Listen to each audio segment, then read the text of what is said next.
Hey, welcome to. It seems like it's been a while. Another edition of our halftime chat R&B podcast or New Jack Swing podcast, as I might correct it. How is everyone doing this fine day? Good evening, All folks. doing good. Good Good evening, evening. all. Good evening. It's been a lazy Sunday. It's been a very lazy Sunday. Yeah.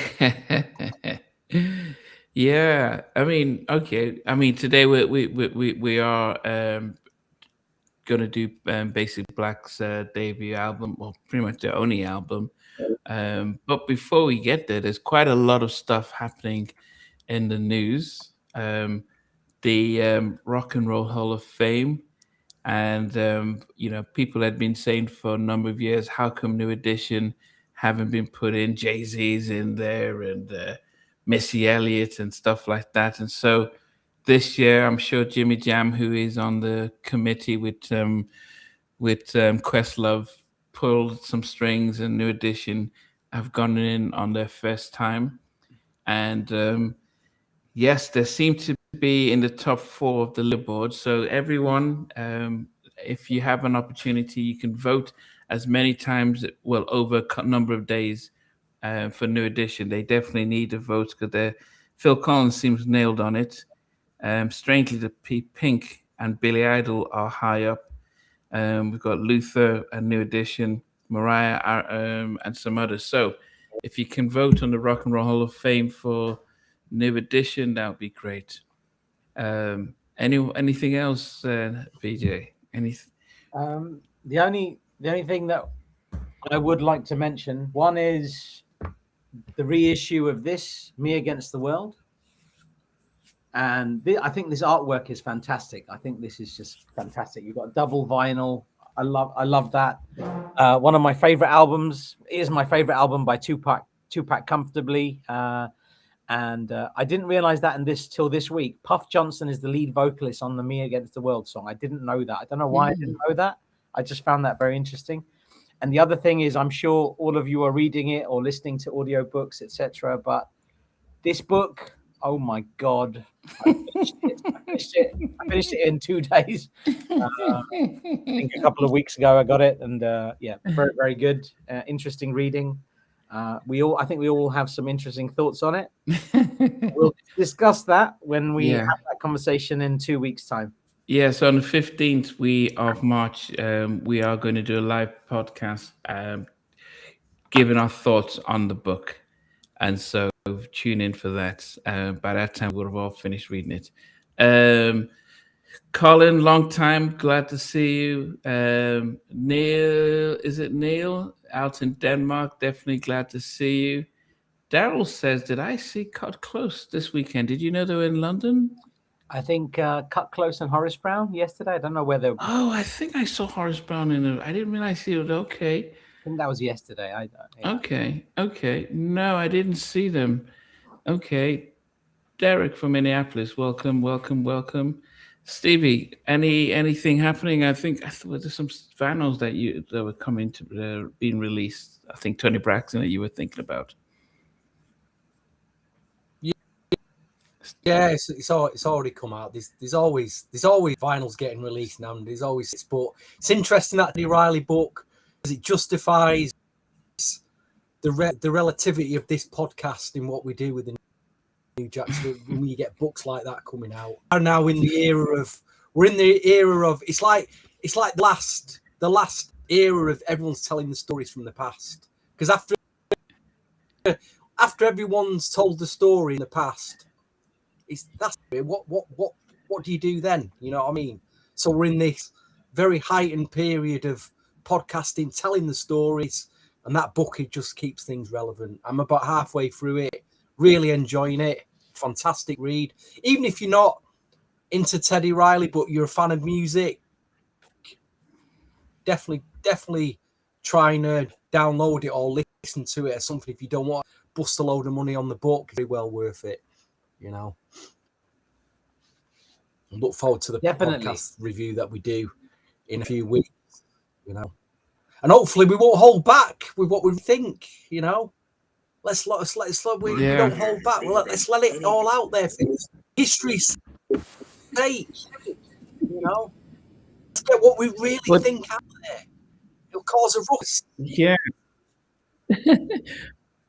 Well, just to say, Teddy has just released a video 10 minutes ago apologizing to Keith Sweat for any for a public announcement, just to say that he didn't mean any harm. Keith and I are brothers and stuff like that. So, so yeah, so I'll post his video up shortly. But it is, he knows exactly what he's doing there. He's almost done that on purpose to generate people go out and buy the book. He's very clever. Cause a bit of fake outrage. Cause a bit of fake outrage, and people will buy the book. Yeah, but anyway, so I mean, yeah, so it's just come out now. So anyway, Andrew, how have you been? What's anything happening? I've been good. Super, I'm sure everyone's busy, but I know I'm busy. I've actually barely started the Teddy book, but obviously the countdown is on.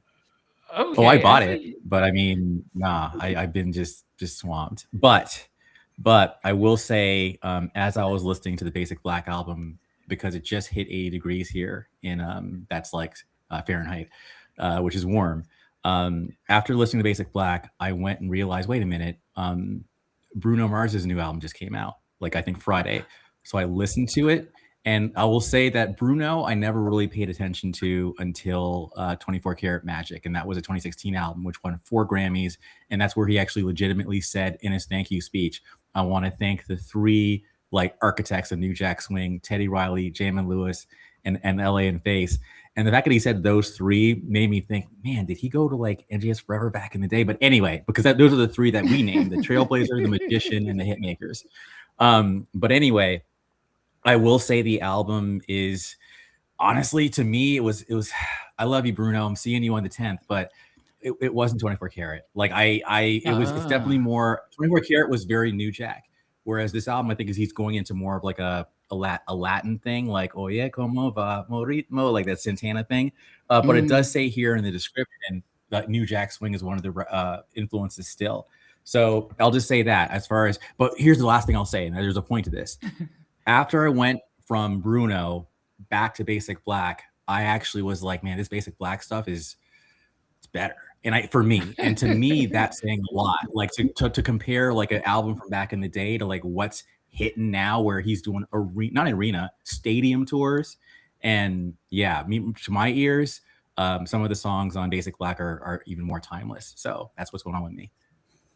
Okay, goodness. It's amazing. I did have a little bit. Okay, good. What'd you think, Steve? Mars, I did. It's all nice. It's all nicely done, but nothing hit me. Maybe I needed another listen. Yeah, I didn't grab you. Yeah. The lyrics are good. It's all nicely done. Cha-cha to me. Yeah. That first song is sweet, but yeah, it's not 24. I listened to 24 afterwards, and everyone's a banger on that album.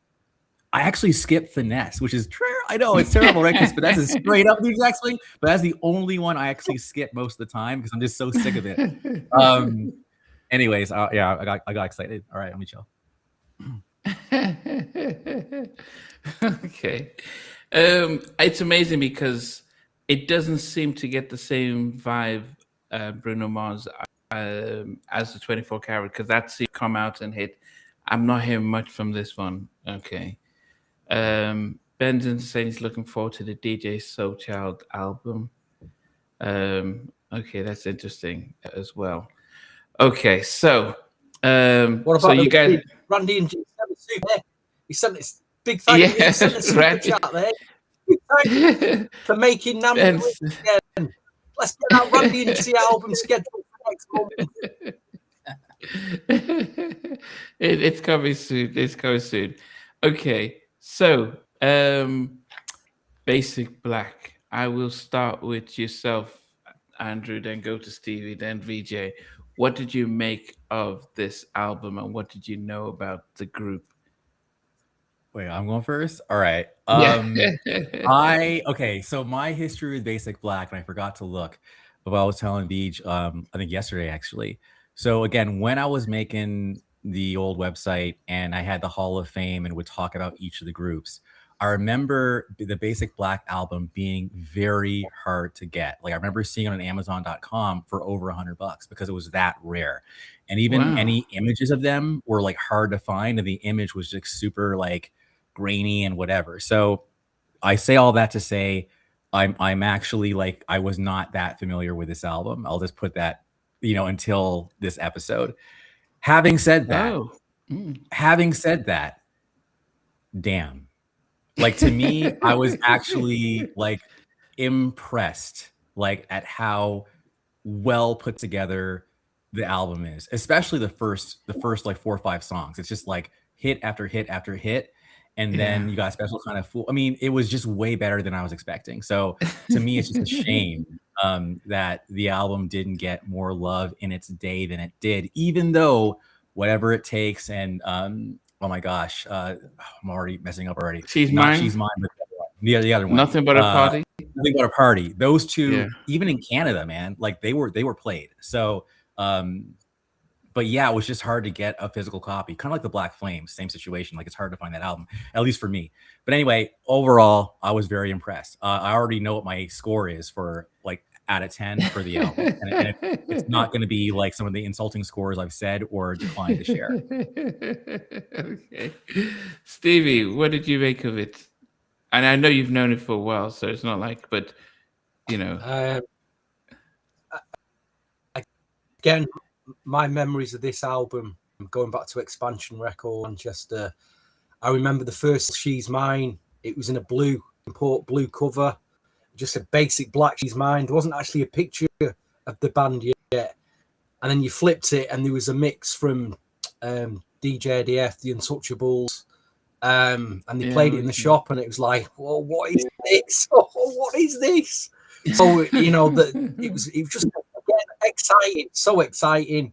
And then I think it felt like weeks or maybe a month later, the album drops, the import album comes in, and you get to see who they were, and you find out Gene Griffin's behind it, and you realize it's the whole Teddy Riley connection's there again. And I mean, what an album! We just realized how spoiled. Don't realize how spoiled we were back then. You know what I mean? To get an album like this, which is, this should make any top 10 New Jack Swing album list. Some of the tracks, as we'll probably go through it, could be in any of the top 10 New Jack Swing tracks. Even the ballads, it's up there. I think the popularity of the group usually goes to a lead singer. We got Diesel. We got an incredible lead singer, Diesel. You put this up with the Guy album. It's on. The people complain saying like a clone group. The quality's up there. Can't argue with the quality of this album. Definitely. VJ, what about you? For me, I think this is up there with any album, as both Andrew and Stevie have said. This is up there with any of the New Jack albums. It's so good. And I think it was the people, whoever it was that started the thing where they said that Basic Black are Guy clones. It's an absolute insult, and you're talking nonsense. I understand the comparison, but to say that they're clones, whatever. I mean, you could argue that Diesel has a more powerful voice than Aaron Hall. You could have that discussion. There's a discussion to be had there, that's for sure. And I think the production is solid.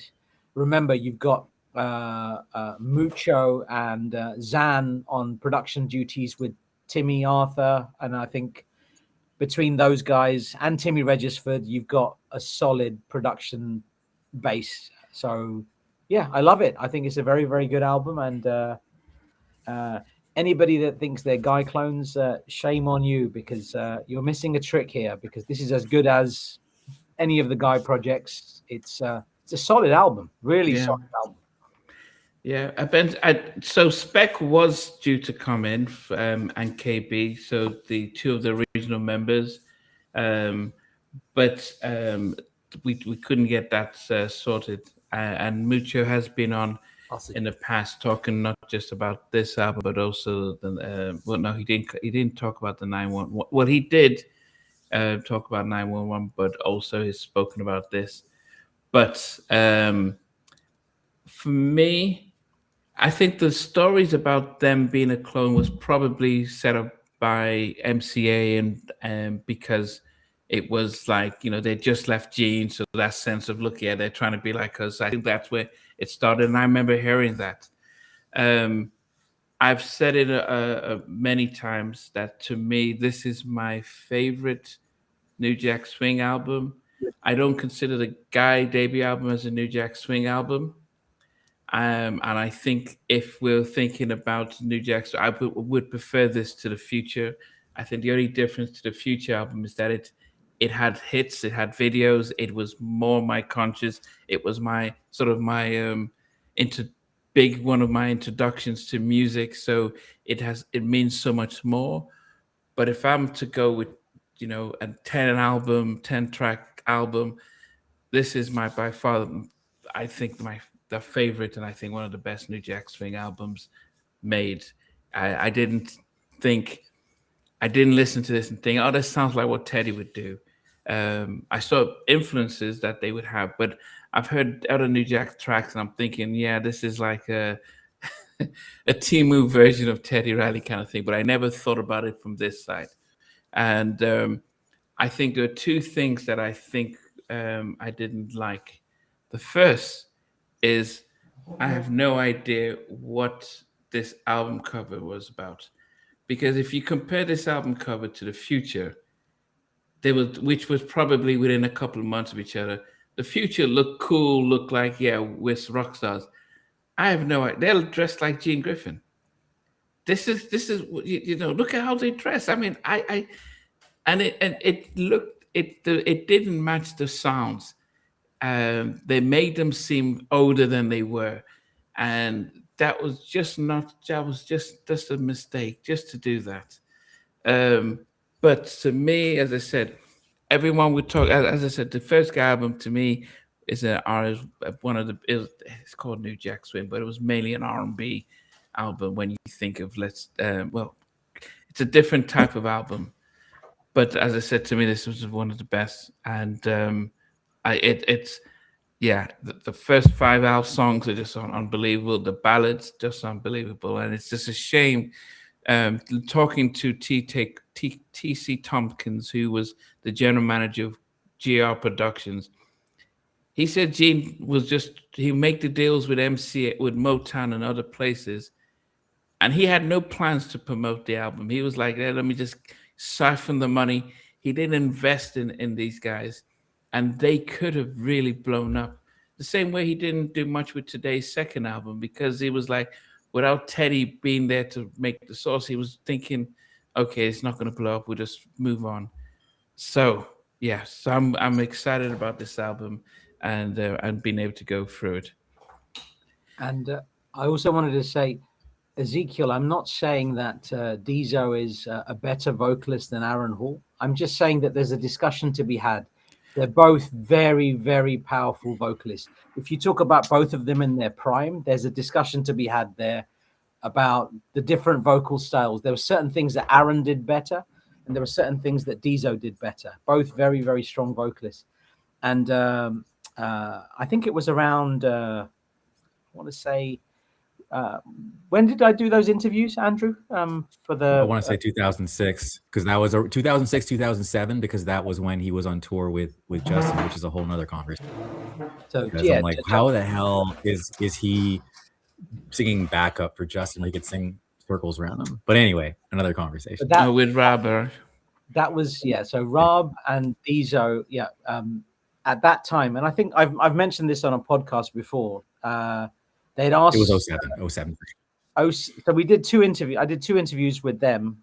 We did 07 and 08 as well. I think 09 as well. I think there was something in 09 because that might be the last one. Yeah, because that was cited. The night I spoke to Diesel around that time, and they were going to be at an Elton John some birthday bash or something, and they found out that Michael Jackson had passed away there. So it was 2009, might have been the last time. Yeah. But around that time, June. Diesel and Rob and Diesel, who were members of 911, which was the continuation of this group, Basic Black, with Mucho and a guy called Slim Marcus Vance.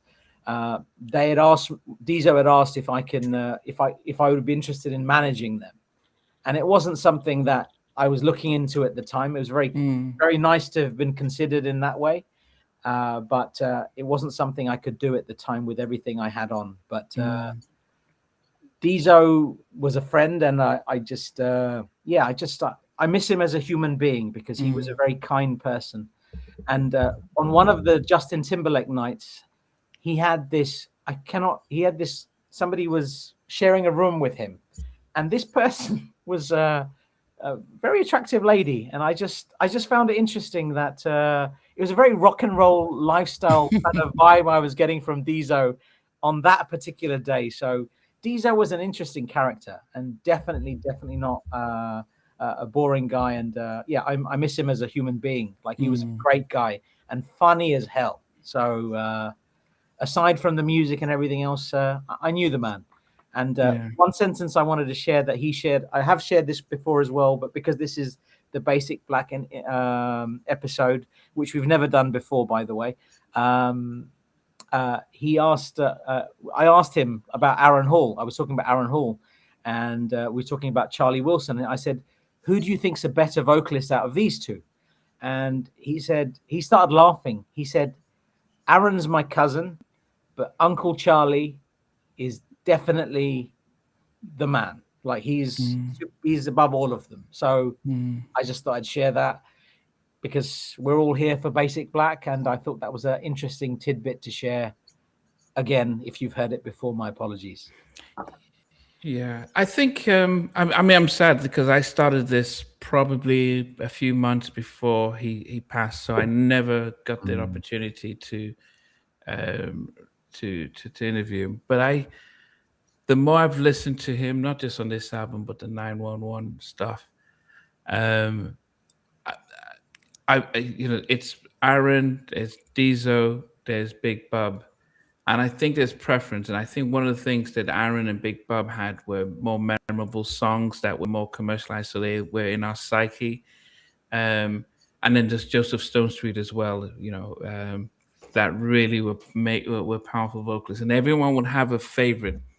And Aaron will always be on the top of the list for lots of people because of the Guy album, and then he had his solo album. So we've got a lot more rich material from him.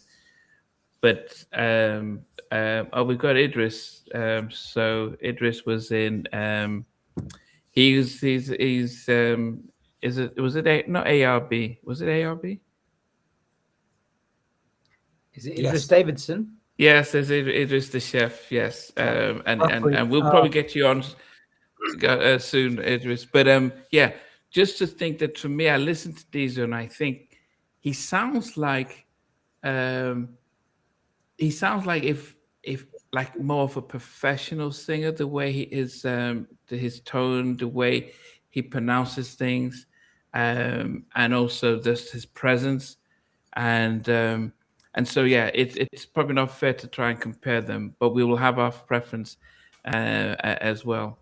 But anyway, the album itself, as I mentioned, it's just a pretty shame how it was just dropped out and pushed out.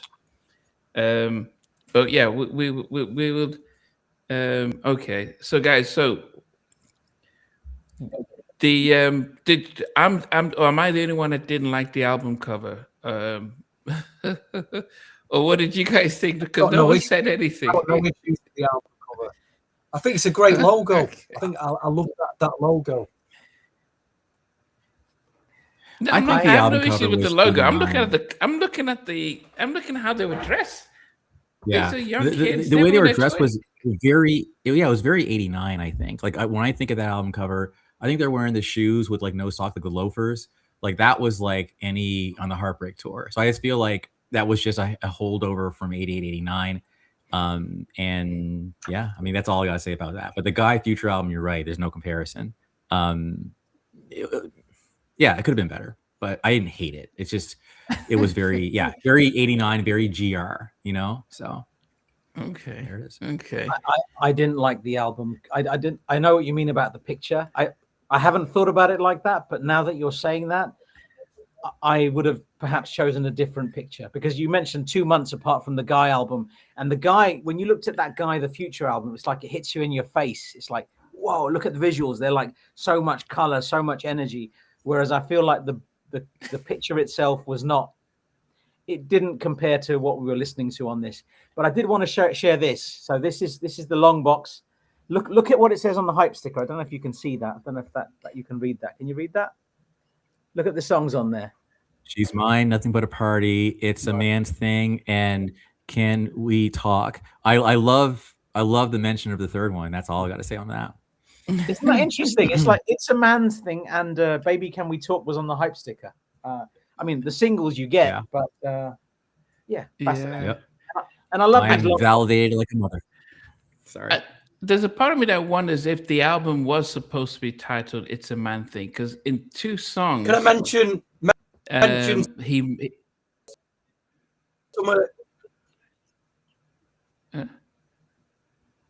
because in 2 songs he mentions it's a man thing. Don't Make Me Fall in Love. He says it's a man thing, and I think in I can't remember the other song now, but he mentions it's a man thing, and then they have a song called "It's a Man Thing." I thought the album was probably going to be titled "It's a Man Thing," but who knows? What were you trying to say, Stevie? Is he frozen? Yeah, I think a little bit choppy. Okay, Stevie is frozen. Okay, you're back. Are you still there, Stevie? Yeah, he Always got to be these internet. Can you hear me? it's the gremlins. Yes. Okay, are you there? I'm a back. Can I can hear you guys, but I don't know if you can hear me. Yeah, we can hear you now. Now you're back. Now you're back. Yeah. So what were you trying to say? Oh man. I just wanted to mention some of the people that you got credited on this album that made up this. Hands all over it. We've got some guy called Edward Riley gets credited on programming, and then you've got the guys from ARB. Timmy Arthur does a lot on this from ARB. Does a lot of the programming on it and the drums. And that's who's with us now. And then we've got Theopolis. Chip Glass from the group Glasswork makes an appearance. So there's a lot put into this album from elements, really, you know, that made up this album, not just the actual form. But yeah, I just wanted to mention all those. Okay. Yeah. Okay. So, all right. So good. Thanks for letting me know. Okay. Yeah. So, Idris, Idris, I'm going to, if you check your IG, Idris, we're going to, so you can come and join us live, because Idris is, he recorded, he's rapped on Nothing But a Party, and definitely you were part of GR Production, and you knew the group and stuff. So it would be great if you come and join us live. I'm gonna, if you go into IG, Idris, then and be able to and to be able to click onto the link and stuff. Yes. All right. So let me see. Chef, I'm just trying to get him up here, and then I'll invite Idris on. So Stevie didn't think there was an issue with the outfits. The first single was Nothing But a Party. Do you remember when you listened to it and when you heard it? Well, that was, I think that was that the second or third single? I thought that was the first one. I think She's Mine was posted. From what I read, it was She's Mine. In fact, it got released twice, didn't it? It got released twice. It was on Sound of New York, and the mix sounded completely different. So that was the one that wasn't on the album. That was a completely different mix. That was on So God that would have got the album. that would have got set a lot of the DJs. Yeah. And then that new mix came, the Untouchables mix, the official mix. Would CL Smooth doing with the intro? So I think Nothing But a Part. I'm sure it was the third single, Nothing But. I think it was Whatever It's and then Nothing. Was But it the third? I thought it was maybe the second, but yeah. Oh wow! Okay. I'm surprised. That 2 and 3 singles. I can't remember. Yeah, everyone's saying, even Richard's okay. His mine is the first. I the first one I heard was Nothing But a Party, and at this time I was living in Nigeria, and it was massive throughout Nigeria.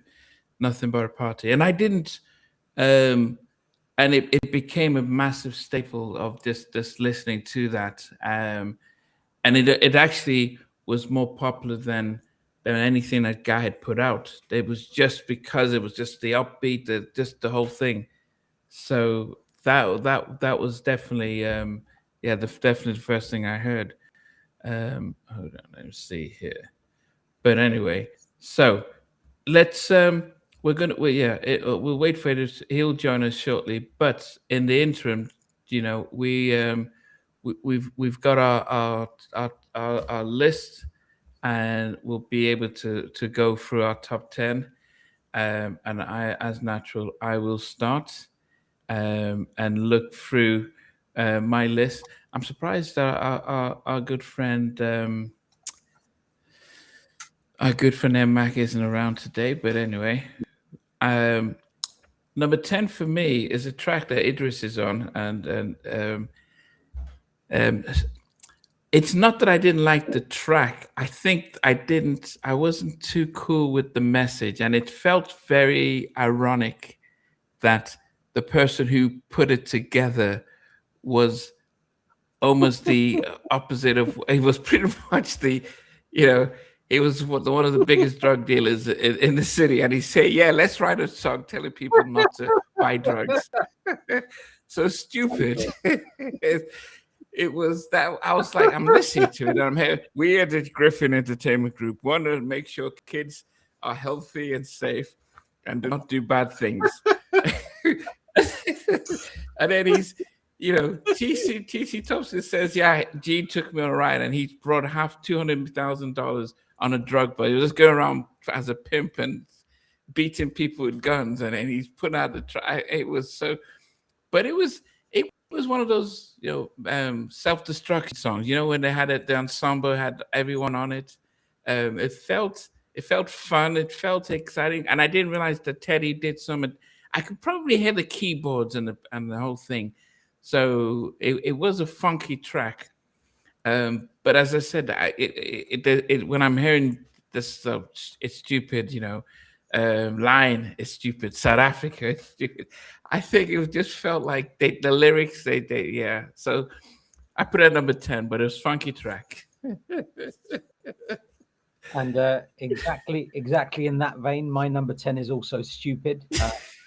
I don't think it's I'm not saying it's bad. It's just not as strong as the others. I think this felt more like a filler than any of the other songs on the album. But it's still very good. I thought it was a great message about stopping drugs and violence.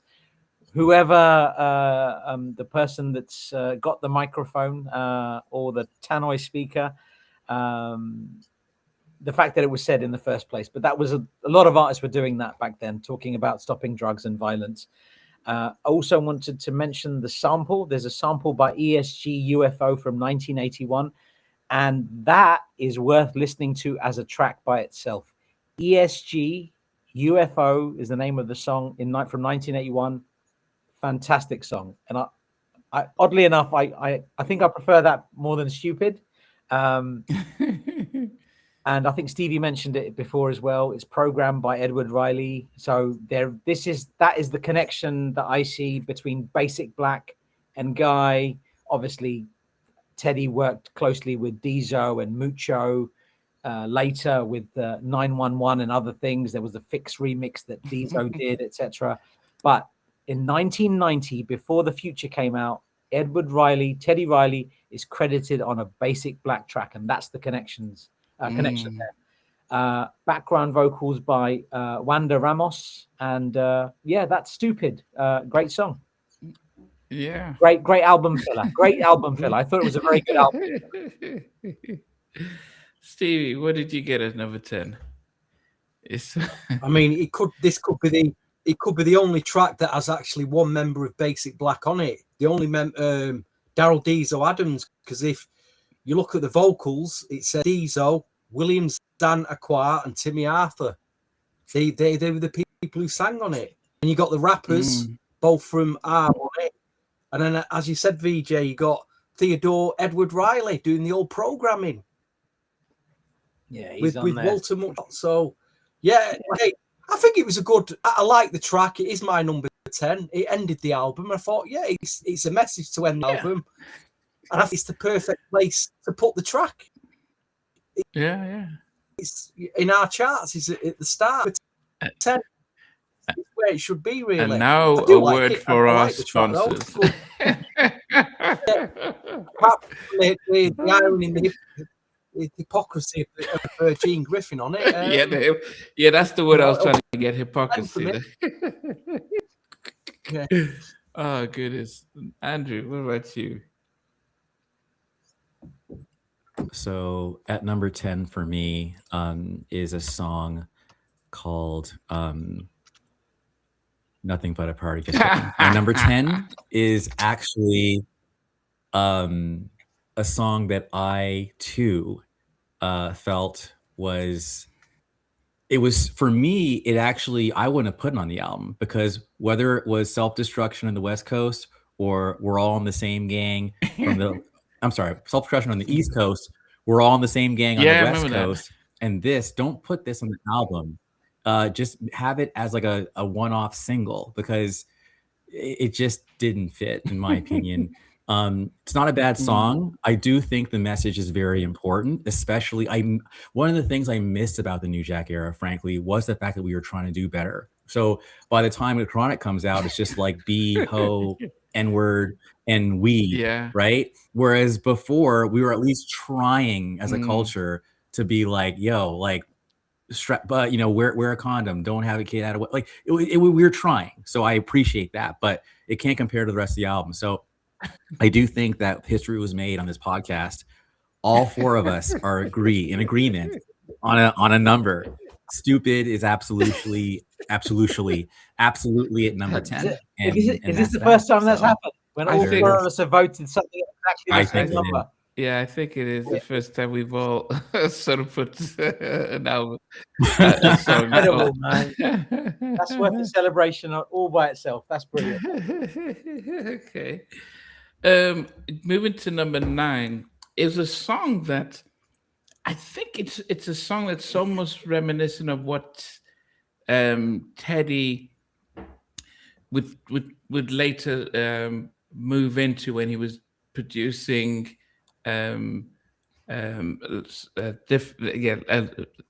some of his more mellowed songs, using the horns quite a bit.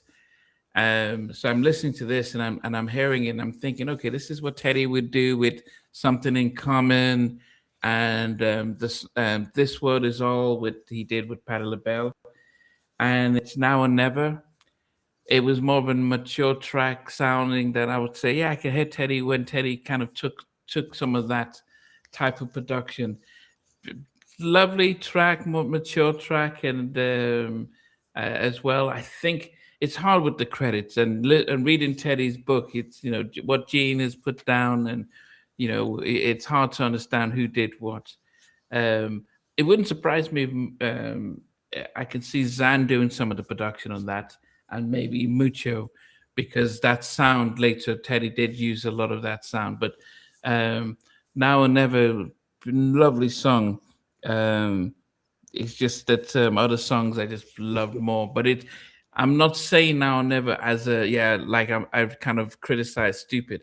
I'm just saying I had to find a place for it, and it's at number 9. Yeah. All right. My number 9 is It's a Man Thing. I like the song, but I think it's a nice mid-tempo track. But I think this is one of only two songs, including Stupid, that I do not think would have been worthy of a single. Just my thoughts. Maybe a cool remix might have spruced it up a little bit. I don't know. But Diezo's tone on this song is absolutely perfect. Oh my God. Diezo, this song cannot mess around. So it's at number 9, but Diezo, absolute killer vocals and tone from start to finish, perfection. I want to jump in there for a second. That to me, it was giving me a little bit of Aaron, because to me, on Diezo on that track, he's literally, it's power, but it's like controlled power. Whereas I feel like Aaron's raw power, it's like Diezo has power too, but it's more polished, if you will. But anyway, I got more to say on that one. But thank you for reminding me. And then while I have the microphone, not to put you on the spot, Stevie, but I'm just gotta say, I love your haircut, man. Did you just get it done recently? It just seems very crisp. You know, I'm just showing you real love here. Thank you. I want to give you props. It's crisp. Yeah. All right. DL1 was saying, is this album better than High Five's debut album? Yes. Ooh, that's a good question. It is a very good question. I think there are 5 songs on High Five's first album is incredible, by the way. There are 5 songs on there which I think are just like top tier, and I think that I don't think it edges this album. I think the songs are more memorable because they were. I mean, I like The Way, The Kissing Game. It's arguably the most memorable New Jack Swing track ever. You have Teddy Riley and Bernard Bell on that track. You have I Just Can't Handle It on that album as well. And there's a few songs on there, but I think this album is a little bit better. Yeah. Okay. What do you guys think? We definitely should do that album one day. I would love to do that album. I think like there isn't any there isn't a song. The closest song to Stupid as far as like, you know, would be probably Ragdoll maybe, but like to me, no, I feel like the album is solid. The High Five's first album is solid. Yeah, it's a really good question. I don't know. I wouldn't necessarily. I mean, me personally, just in my heart of hearts, if I was on a desert island, I had to give away one. Yeah, I like Basic Black, I do, but I would give away the Basic Black album. But that's also probably because I have more memories associated with High Five, to be fair. Okay. Stevie, number 9 for you. Wow. From 9 to 1, every track is it's so difficult. It's so good because I love every track now, every single track. Again, I'm listening to what you two have put both at number 9, and I could have put either track at number 9. Now on It's a Man's Thing could have gone at number 9, but I went for It's a Man's Thing. Oh wow! And like you said, these vocals on this are insane. You know, and I like the subject matter of what they're singing about. It's a man's thing.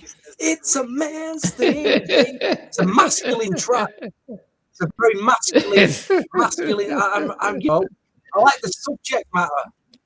You know, and it should be higher, but what's in front of it? Look at all the other tracks. But number 9, It's a Man's Thing. So that for me, I've got no issues with it. Yeah, could have done with another mix. Be interested to hear a remix. That could have been took off into another super level. The song title and his vocals are walking about, and you hear that song referenced in other tracks as well. I think, but I can't remember rappers who've mentioned it, but it does crop up in other songs. But anyway, number 9. All right. So my number 9, it's a good song. Even that Give It To Me, like it reminds me a little bit of like there's a remix. Yeah, Don't Be Afraid by Aaron Hall. He says, Give It To Me. Hey, like a couple times. So that reminds me of that. But no, it was actually Give Your Love to Me. I know that's probably going to maybe shock some people but to me, it also represents that kind of higher BPM NJS that I'm personally not that into. Like the more like it's very met, like guh, and like R. Kelly and Public Announcements and all them. They did that style. I almost call that. I know it's my own headcanon. I call that like swing beat versus New Jack Swing. Like swing beat was a little bit faster. It was like a lot of the early Backstreet Boys and NSYNC kind of had that style of tempo. And that's not what I liked. I like more of the Don't Be Cruel, My Prerogative speed versus the even Humping Around slower, but it's faster than anyway. So Give Your Love to Running Man, like, I'm good. So anyway, that's it. Number 9. And I will power through the looks of dejection, amusement. The word you're looking for, next to my bro. the word it's formulaic. It's got a very formulaic sound. Very formulaic. That's the word. Sound. Yes. That's the word. Thank you. That's it. Thank you. Okay. Okay. Yeah. Okay. Number 8 for me is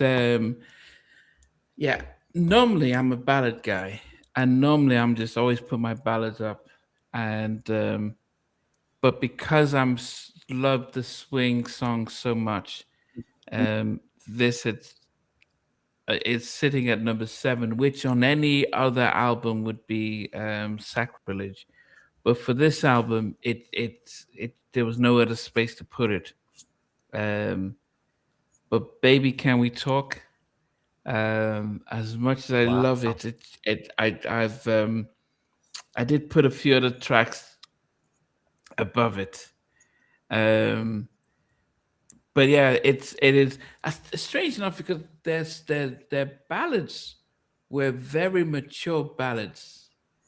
The subject matter, the tone, everything. It wasn't like it was no pump and grind it was very mature type of ballads.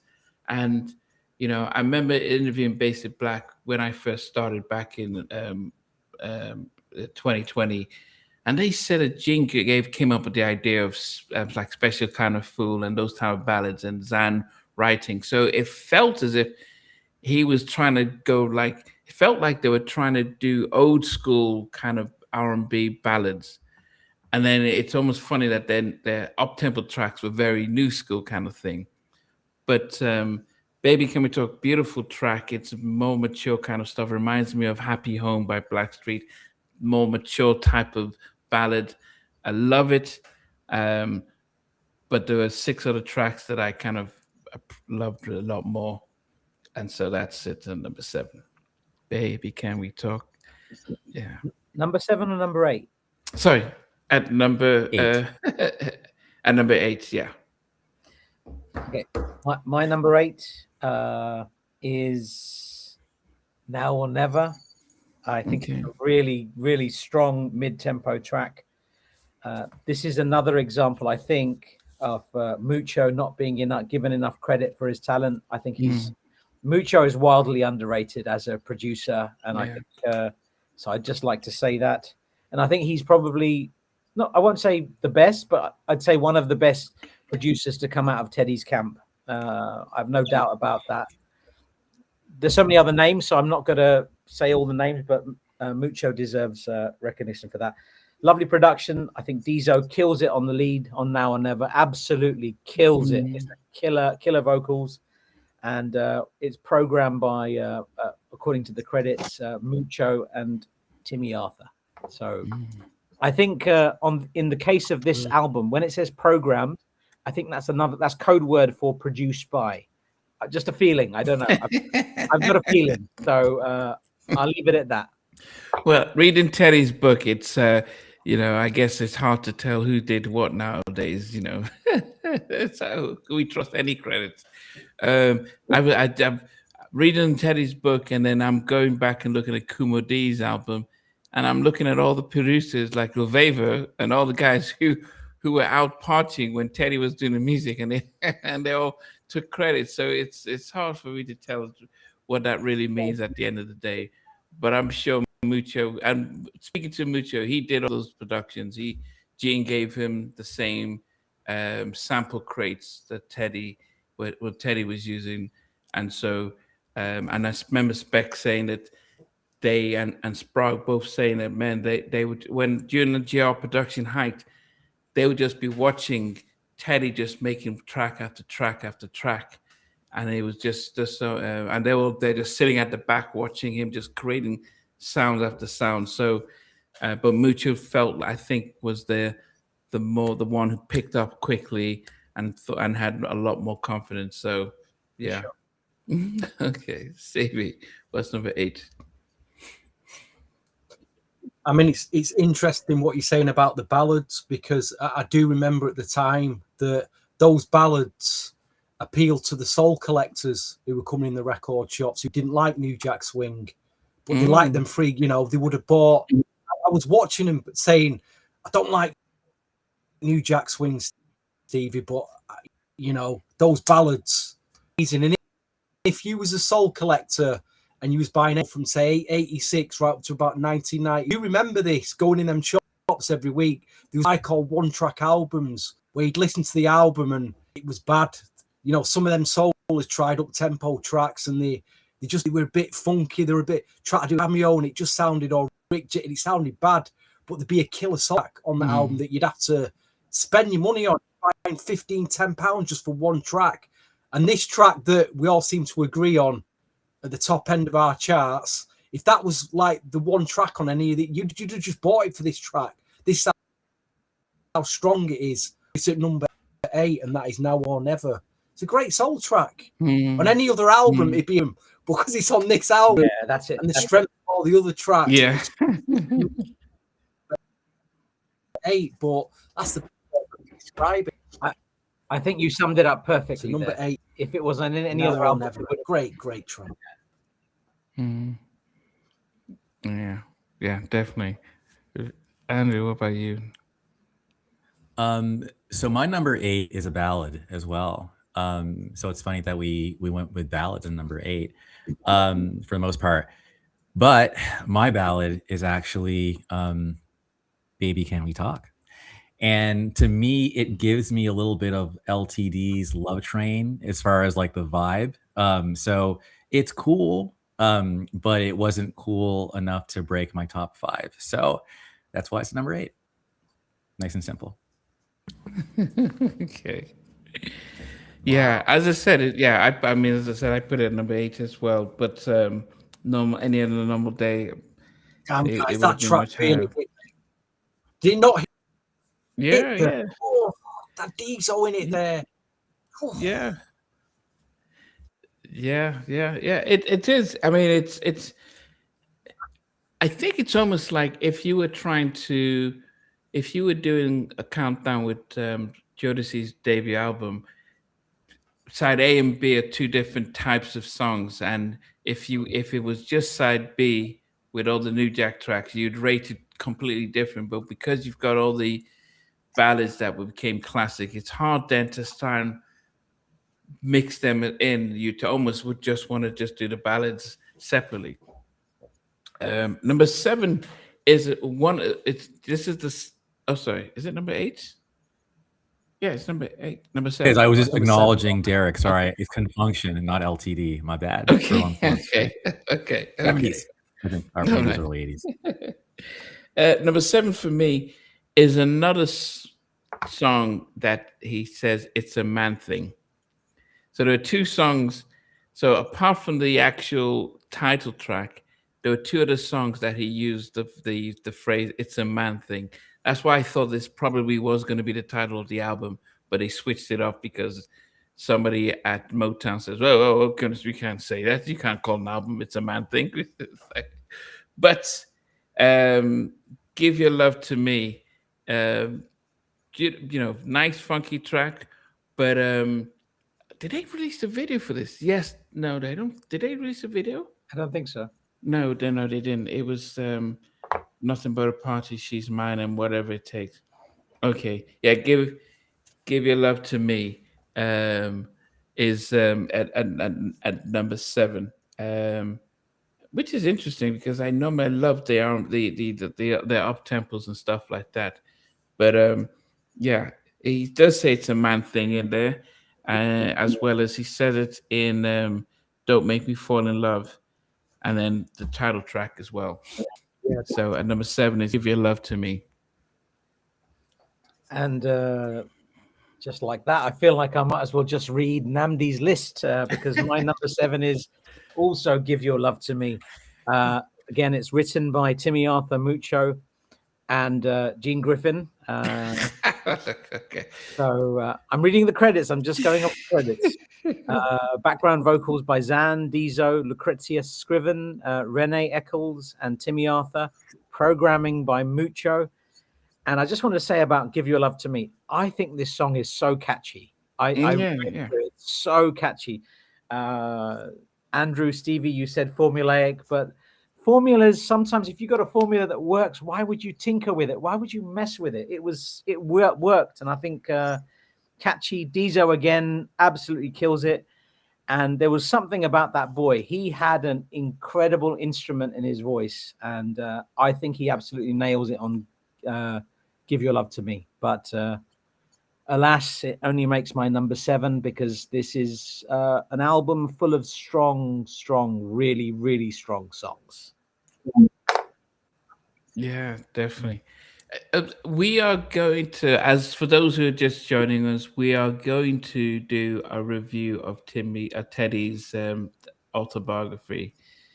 And if you start the book, it says he's does he say forwarded or appreciates dedicated to Gene Griffin? And then you read half the book and it's like, yeah, Gene stole my money. He took my credit. He beat us up. I don't. It's like, wait a minute. Context I have to go back to the beginning. Like, who's he dedicated? You have to get, the thing is, when you get to the end of the book, you'll understand why. Okay. There is logic to the madness. Yeah, I think, he's trying to get all of the bad stuff out of the way. Yeah, there was a lot apparently. And I'm saying this more so just I'm saying this more so for the fact that you're reading the credits and Gene's name is in the credits. I'm like, oh, it's always there. Gene is everywhere, man. Gene was everywhere, man. He's always there. Yeah. Go ahead, Stevie. I'm getting slightly concerned that I think VJ's reading his chart from the wrong list. I think he's reading my chart out here because we've got identical tracks from 10 all the way to 7. 10 all. I've got a feeling it'll change after this, but from I've got "Give Your Love to Me." That it's a fantastic formulaic swing beat track. Give your love to me. Give it to me. Give it to me. Bit of MC Hammer there, but number 7 for me. I like the track. It's very formulaic. It's very formulaic, but I listen to it a lot. I do enjoy this track. Yeah. not to get my top 5, but it's a solid album track for me.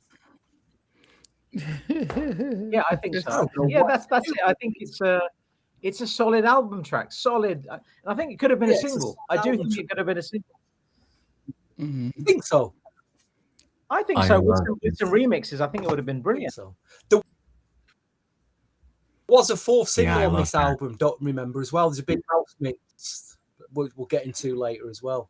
I sang with Dizo. Wow. And Justin's told me remain friends with him. Wow. Thanks for sharing that, Mr. Brindis to Brooklyn or Miss, whoever Miss or Mr. That last sentence there that you've put, Brindis from Brooklyn, he deserved better. There's a lot to be said there. I don't think this is the platform for that, but Dizo deserved a lot better. He was, I should stop. I'm going to stop. Yeah. Okay. Okay. I wonder if Gene took all the money from this album as well.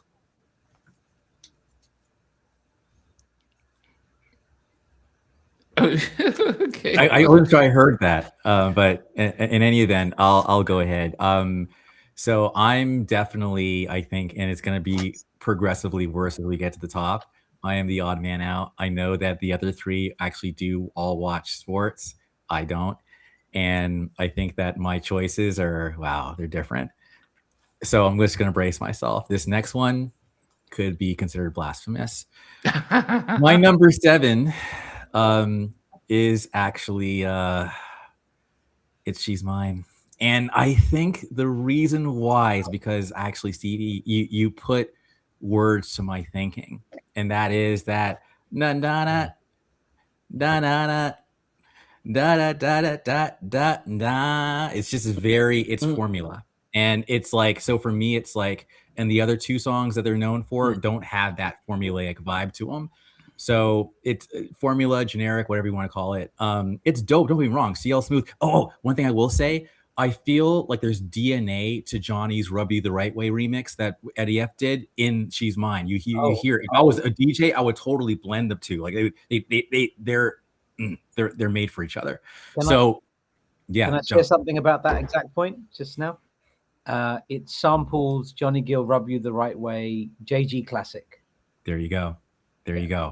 So, but I will also say again, the album is dope. So don't get me wrong. Even though it's a number 7, it doesn't mean I don't think it's a dope song, because it is.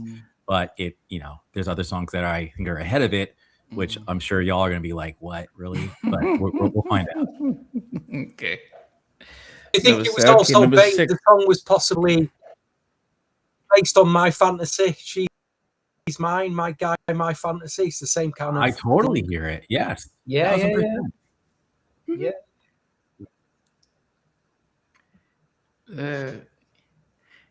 She's Mine.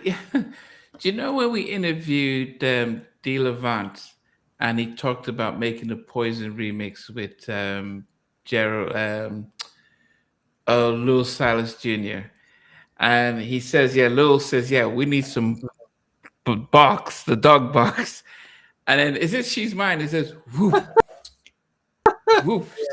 And so I remember De Levant says, he just wanted to woof in there. Like it's, this is so it's like, it's just woof. Let's just make it hard and stuff. So that's, if you ever see De Levant talking about that, doing the remix and stuff like that. And so when I'm listening to She's Mine, I heard the woof at the bark, and I remember that. Number 6 for me is the Gap Band song, the funky song. It has this line, and it does give you the Aaron vibe, but it took a while to grow on me, but it's a really funky track. And it was different than everything else on the album. But I think it was setting it up because they had used the phrase in 2 different tracks. So when I'm actually hearing it, it just sounds the funkiness of it, and it just sounds somewhat different. And it's a man thing. It feels bold and empowered, to sing and talk about that. It almost reminded me of Alexander O'Neill's doing, criticize that kind of. I'm a big man. It felt like authority, and it's very rare. So, but it was very, very different. So the production was really interesting. So felt like a Minneapolis type of funky stuff. And so I had to appreciate that for that. So it's a man thing at number 6. Nice. Oh, great choice. We've summed that up. We like to sum that up, actually. Yeah, thanks. Go ahead, Reed. DL's asked a couple of questions. How did Teddy get so good at production? And did any of his production producers that came through his camp become successful? In Teddy's book, there's a lot of information about how he developed his production sound. I think it's just practice. And all of the producers that came through Teddy's camp had relative success. Some were more successful than others, but every single one of them had success, no doubt about it. My number 6 was sampled by Megan Thee Stallion on a song called Flip Flop in 2022. The way this song sounds on that and the way it starts in the intro, killer. Oh my God. I'm not keen on the rest of the Megan Thee Stallion song, but I'll leave it at that. The intro with this, brilliant. My number 6 is Baby Can We Talk? Background vocals, Dizo and Zan. I think this is a fantastic ballad. This is everything I believe that a ballad should have been. and was in the late 80s and early 90s, I believe this would have done very, very well as a single. Yeah, I like this a lot. I like it a lot. Yeah, I like this a lot. so we've got Mucho in the house. We've got Mucho in the house. I'm gonna see if Mucho is able to, because we've been trying to get Idris on, but it seems to not be able to get through. But I'm gonna see if Mucho is able to join us. Mucho, I'm gonna send you the link, and if you are able to join, click in and just say hello. That would be awesome. Because yes, we have to give you props for that. Okay. Do you know a fun fact, or would have sound fun fact? For many years, the Basic Black album was just it was one of those albums where Motown didn't do any copyright stuff. It was almost like, yeah, anyone can use it. And then when Megan sampled it, and the guys went and says, yeah, we need to own our publishing, and they went and got their publishing and stuff sorted on the album. And so now and they got it I don't know what they did, but it's actually now set up where it's if you do play it, it is they're getting those credits and stuff, royalty for that album. So salute to them. But it was, if Megan hadn't tried to sample that, I don't think they would have thought about it. So yeah. Stevie, what's number 6 for you? I'm sure you're reading from my list, VJ. Number 6. I don't think there's any more. Everything's different from now. Your top 5 is all wrong. I'll tell you that from now. Your 6 is right. Fair play. I've gone Baby Can We Talk, which kills me. It kills me that it's not in the top 5, because it falls me absolutely. Yeah, man. Floors me, this track. Again, I could Such a just good feel song, him, man. just to feel the depth, the soul on this track. Oh, Yeah, heavy soul, same. heavy I'm with you, R&B man. track. I am It's with you. just, it's a number 6. Yeah. When you're in desperation to get a woman back on your side, it's like this is the song. You got to pull her, you talk to her to get into her head, to get around. Otherwise, she's gone. This track, you know what I mean? That is this track, and Dio really, really goes in on it. Baby, can we? Mr. Andrew Knight. Talk? Yeah. All right, I can't wait to get to the top 5 because when we get to the top 5, I'm actually going to talk with like real passion and like defend my choices. But number 6 is the last song I would refer to as even having a hint of that kind of formulaic vibe. Everything else is just, for me, stands on its own. I like the beat. I like the keyboards. And I think it could have been a single. And that song is Don't Make Me Fall in Love. I just like that. I just like that. I like it. It's like, it reminds me of like kind of like a BBD type, like What's on Your Mind, the original version, that vibe. So yeah, but that's it. But now I'm excited to talk about the final 5 tonight. Okay. Yes. Okay. Down to the top 5. Really, really tough one for me here. And I don't know. I think actually, in the one that's on the album, which was the once they decided to reissue it, and I think I remember what they, and I can't remember who said this, is that initially they had done their original stuff, and then when it started picking up traction, and I think this is probably with T.C. Thompson, they needed to get I don't know if it's to get the remix or of stuff, and that's when they hired Eddie F. And I don't know if Eddie was already working at Motown at this time, but She's Mine. And I for the longest time, I really only remember the original version, but there's something about how CL delivers a rap that is just so classy with it as he's talking, and it was a lot of the woof throughout the track. But this sounded more of a Guy Aaron Hall type of suit. When I take you home tonight, I wanna. No, I can't. So when he started off, it gave me that Guy type of intro when Diesel started off. Um, but I think I love the breakdown. If you see the video when Mucho and Spec they leave their keyboards and they start to do their little kid and play stance and stuff like that. And Diesel then starts to dance at the end when the girl comes. And it's a fun video, and it just makes them look really good. And I think for those who don't know, Basic Black were the band for Today. So they were hired to Today are singing, and they were the band, and Diesel was always was their tech, was not part of Basic Black. It was the guys were musicians, and Gene knew that Diesel could sing. Rumor has it that Diesel was put on reserve because the worry is that if Aaron was getting more like I wanted to go solo and stuff, and he threatened, "Look, I'm going to replace you with Diesel," and kind of thing. And then, after the albums were released, he then says, well, let's put these guys together, and it was just the chemistry. Diesel was, powerhouse singer, and he had a band who could actually play and deliver, and you see it in the videos. They're always playing and stuff like that.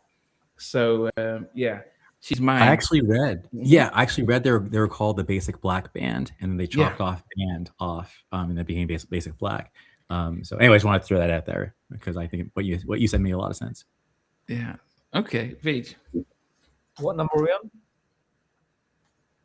Number 5. Number 5. My number 5 is it's a ballad.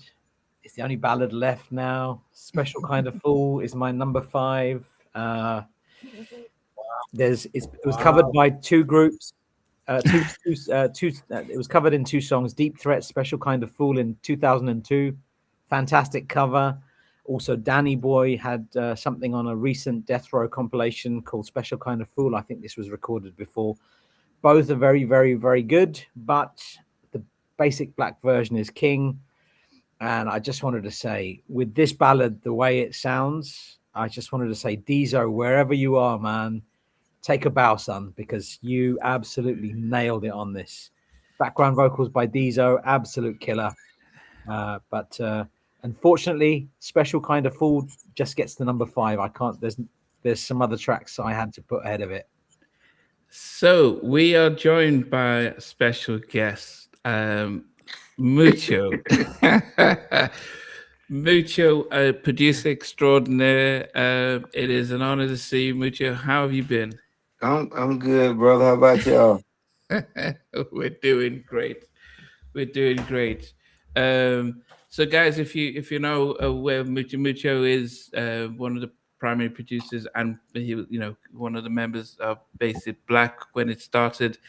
Also started 911 with Diesel and Rob, and after the GOP split, Mucho eventually ended up in Virginia Beach, and he was one of Teddy's actually principal producers.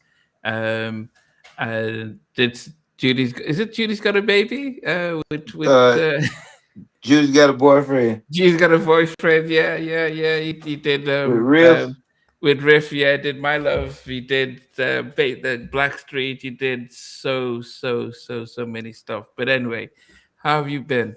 I'm good, brother. How about y'all? Yes. Let me introduce you to. I'm sure you know VJ.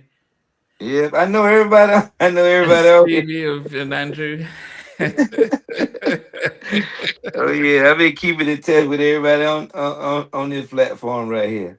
Oh, that's great. And Mucho, just thank you, man, for creating the music that you have. Like your ears, like the Cut Close Surrender remix. Dude, what was that? Incredible. Like, Nappy's just mentioned Judy's Got a Boyfriend. All of the stuff you did with MC Light, etc. All of that stuff. Oh yeah, Roughneck. Yeah. So How about yeah. did y'all like the '90s girl remix with the Sherilyn up behind it? The encore mix, yes, absolutely. Okay. Yeah. Yeah. It's like I'm still getting emails from people from Canada, and they're like, "Do you remember this song?" And I'm like, "Wow!" So it's a lot of music out there. I forgot I did that. You know that's still coming to my attention.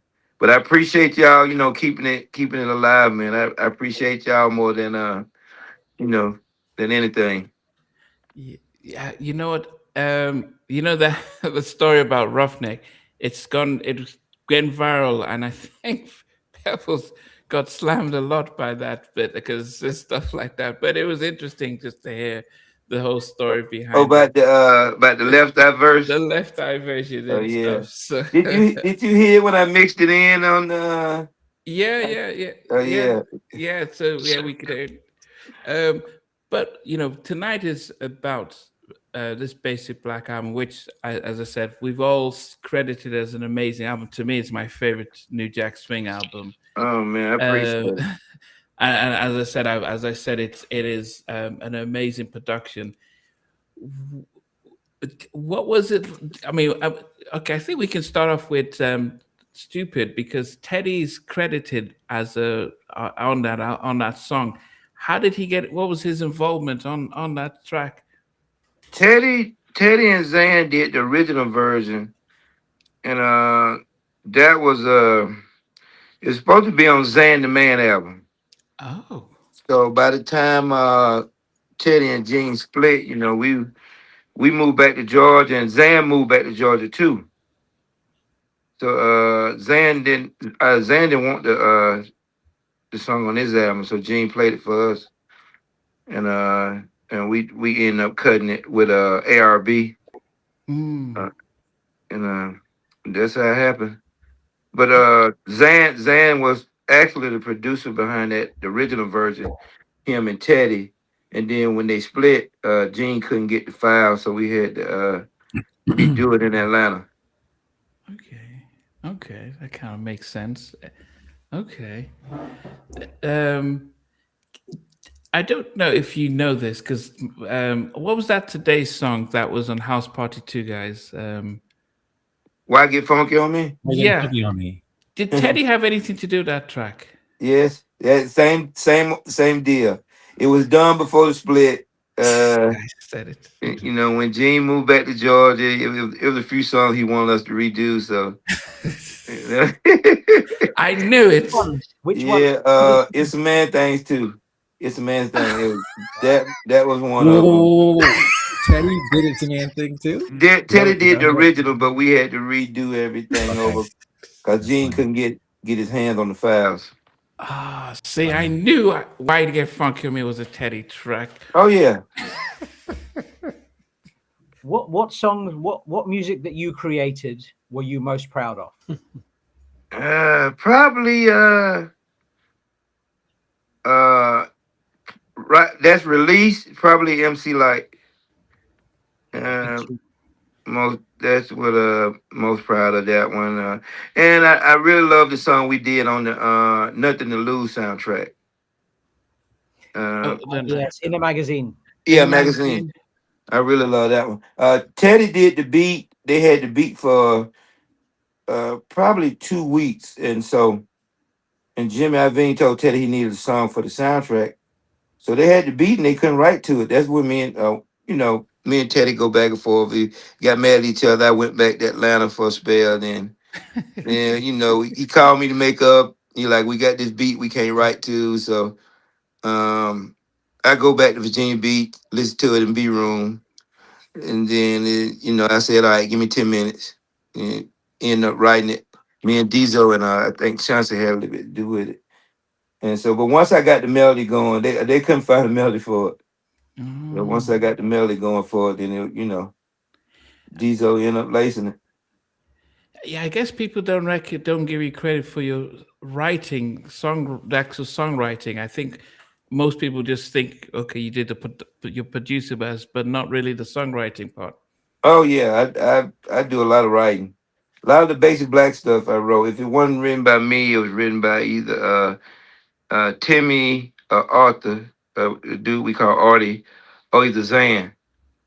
Okay, So okay. yeah, I'm also seeing a credit for a song called "All About You" by Pretty Pretty in in Pink, Pink. They play that a lot. They pretty, play that a lot and on the you West know the thing Coast. about that song, What's it's up? the same deal. We had It to was. redo Oh, so who did the it. original one? Teddy? Original was Teddy. Man, Wow, just that's crazy Yeah, crazy. stuff. Teddy was doing that. yeah. But Ah, his Yeah. name should be on that one too. I don't know if no, Gene he's not. got mad at him and took it off. It's got Timmy Arthur and yourself, Did, Walter, but on did he here put for producers. But I'm with the his Not Gene bad. name on there? Gene's name is definitely How Yes. about is Teddy name on there? No, Oh, so it's Yes. Teddy. he Teddy. No, replaced No, Tammy's on Teddy's Gene there name. too. replaced Teddy Tammy. name with his name. Are you kidding? Oh goodness. Yeah, I'm glad you clarified that um that today's song, "Why You Get Funky on Me," because I've Mm. always from day one thought that that sounded so Teddy, but his name was not on any credits, and Oh yeah, that's him. wow, goodness gracious. Um, but for yourself then, the Basic Black album, what did you think it was going to be bigger than after it was completed? When you listen to it, do you think, man, this is going to be? What did you think? I thought we was gonna do at least gold, and then like after the second album, I think we would have came more familiar, and it would have kept selling to eventually go platinum. But the second album never happened. Did you start working on the second album? Yeah, we had started, and so Gene had called us in a meeting. He was like, "All right, Motown wants y'all to do the second album." And we were like, "We haven't got money from the first one." So he like, so I mean, he was like, "Well, you know what, Motown don't want you. He don't want you, because I asked about the money." So he asked me to step out in the hall. I said, "Cool, let's go." So we stepped out in the hall, and the tone changed. You're like, "Man, why you tripping?" I mean, and plus, I kind of like had a Tupac situation where I had anything I wanted, but nothing was in my name. Oh, I had a Benz. Me and Divine Stevens had the only two European Benz around Atlanta at the time. I mean, there was European models. So Divine had a gold one, I had a gray one, and I had a condo. I didn't have to go shopping for clothes, but I stepped up for the fellas. They still don't give me credit for that. I still could have been, living like that for a minute. But I was like, no, we want to get some royalties from the first album before we do the second one. And so wow. that ended up, Gene made a few excuses and tried to break us up. So we all became as one, and we said, "No, we can't do the second album unless we get some money from the first one." Wow. Did you record anything before? Did you do any recordings for the second, or did We did a song called "No More Mr. Nice Guy," and that's when Diesel wanted to go at Aaron for some reason. If the song was called "No More Mr. Nice Guy," but it was directed towards Guy. And then we did a second song called "Give Love a Chance," and that's when like after the meeting, everything fell through. where is those two songs? Do you have copies of it? Spec got a version of like a cassette version of them, so the quality of them is not too good. Oh goodness. But I could try to get a copy of them too. Yeah. What did you make of the comparison with Diesel and Aaron? Did you have a preference? I mean, I know Diesel's a friend and stuff, but did you think at any time that they were at the same level, or did you think one Oh was? yeah, when back in the like 88, 89, early 90s, 88, 89, when we moved to New York, we used to go to the SIR he's frozen. Is it? Oh, he's frozen. Uh, hopefully he'll come back. Is it just me? Because everyone's No, okay. he's frozen. I guess while we're waiting too, like I'm wondering, like what his if he had to give his top 5 tracks, what would they be? You know, just curious. That's one question. Yeah, and Stevie, are you there? Stevie's Again, there. your connection's in and out. I think because you've connected with Walter and it's affected my connection. I don't know what's going on. Well, I should be back now. Okay, because I didn't every get- I didn't hear time much of a that. guest, Yeah. oh, because every time My a guest comes in, connection's Stevie, haywire. wow, because Stevie Nothing I always can goes do about quiet when a guest comes in, so I'm not sure if it's like he's just listening or not. The Okay. connection, I can't hear. I didn't hear any of that. Oh, you didn't hear. So All I he got said, was Teddy seemed to. yeah. So Teddy he seemed to confirmed that produce every track you mentioned. Yeah, so he confirmed that Teddy produced "Why You Want to Get Why You Get Funky on Me," Yeah, and then crazy. then Crazy. then they had to reproduce it because they Teddy they had the files. Okay. What did you make of what Mucha said, guys? Cool. I loved it. I mean, to me, it's almost like when you're hearing from the people who were there or who actually made the history, I'm just like all ears about just everything. And, but it is interesting that there is a common thread. Like there's just so much stuff that Teddy did that just kind of got kind of redone. And then it ended up being like a single, you know, like it's interesting, Yeah. you know, but Yeah, and I would have. But the money thing too, I'm sorry, that's the other thing. Man, that is just so frustrating to know there's so much like cheating, I guess, going on in the industry. Like, you know, it's just so not cool. That's my other thought. Sorry. No, I was just. I would have said to Mucho, if I can think of, you know, when we used to go out back in the day, and you're here, there, or wherever.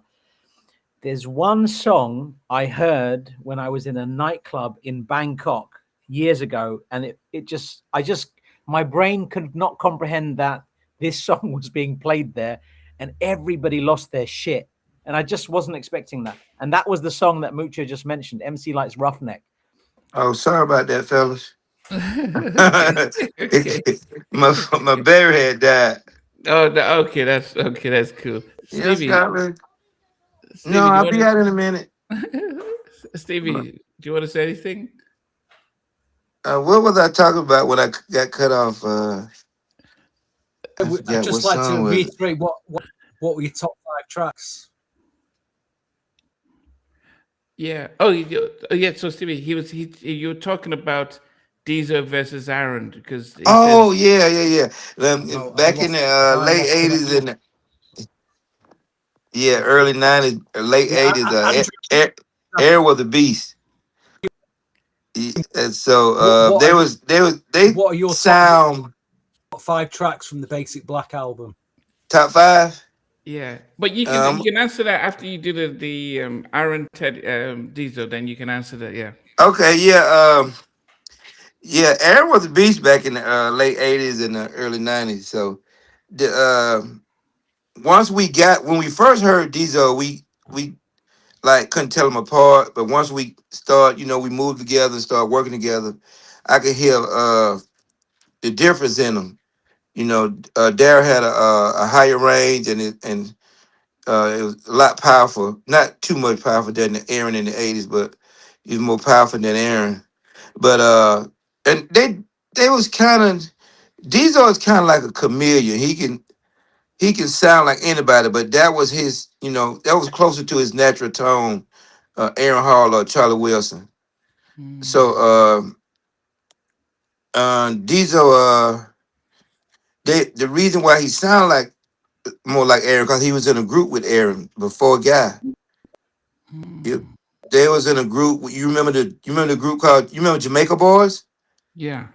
Okay, the lead singer of Jamaica Boys was Dinky Bingham. Yeah. That was Guy, musical director back in the day. So Dinky, Aaron, and Diesel was in a group together. Wow. So if you listen to Dinky, it's like those three sound alike. If you listen to What's the song called? Shake It Up or something that Jamaica Boys had? Pick it up. Yeah. If you listen to that song again and listen to Dinky sing, those three was in a group together. So they would have been untouchable. Like back in the late 80s and early 90s. Wow. So That yeah, sounds so that sounds incredible. The idea that yeah. the three were in the same group. That's just wow. Oh yeah. Aaron and Diesel was in the same group for a minute. Wow. The question Stevie asked was on the Basic Black album. What would have been your top 5 songs? She's Mine, Nothing But a Party, Now Never, Oh. and one of y'all had mentioned the one Give Love a Chance. Did somebody mention that? Yeah, Is that 4? that's 4 so far. Yeah. And Baby, Can We Talk? We couldn't stand Special Kind of Food when we but it was probably the most requested song we ever did. But we was like, Wow. wow, yeah. Everywhere we did a show and people started, y'all gonna do a Special Kind of Food? But we never rehearsed it.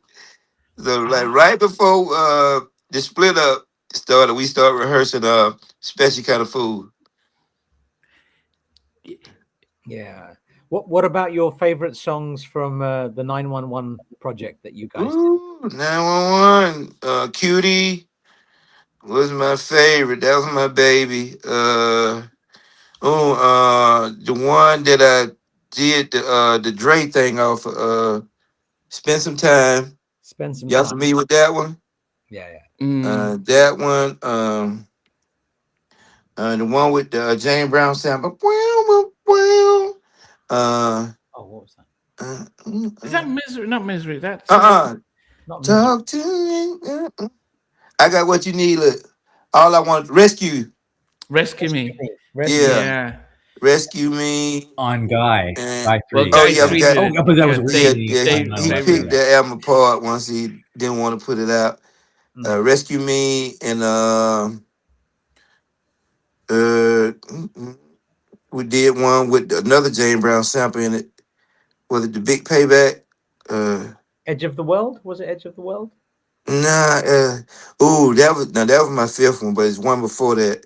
That Slim started it off.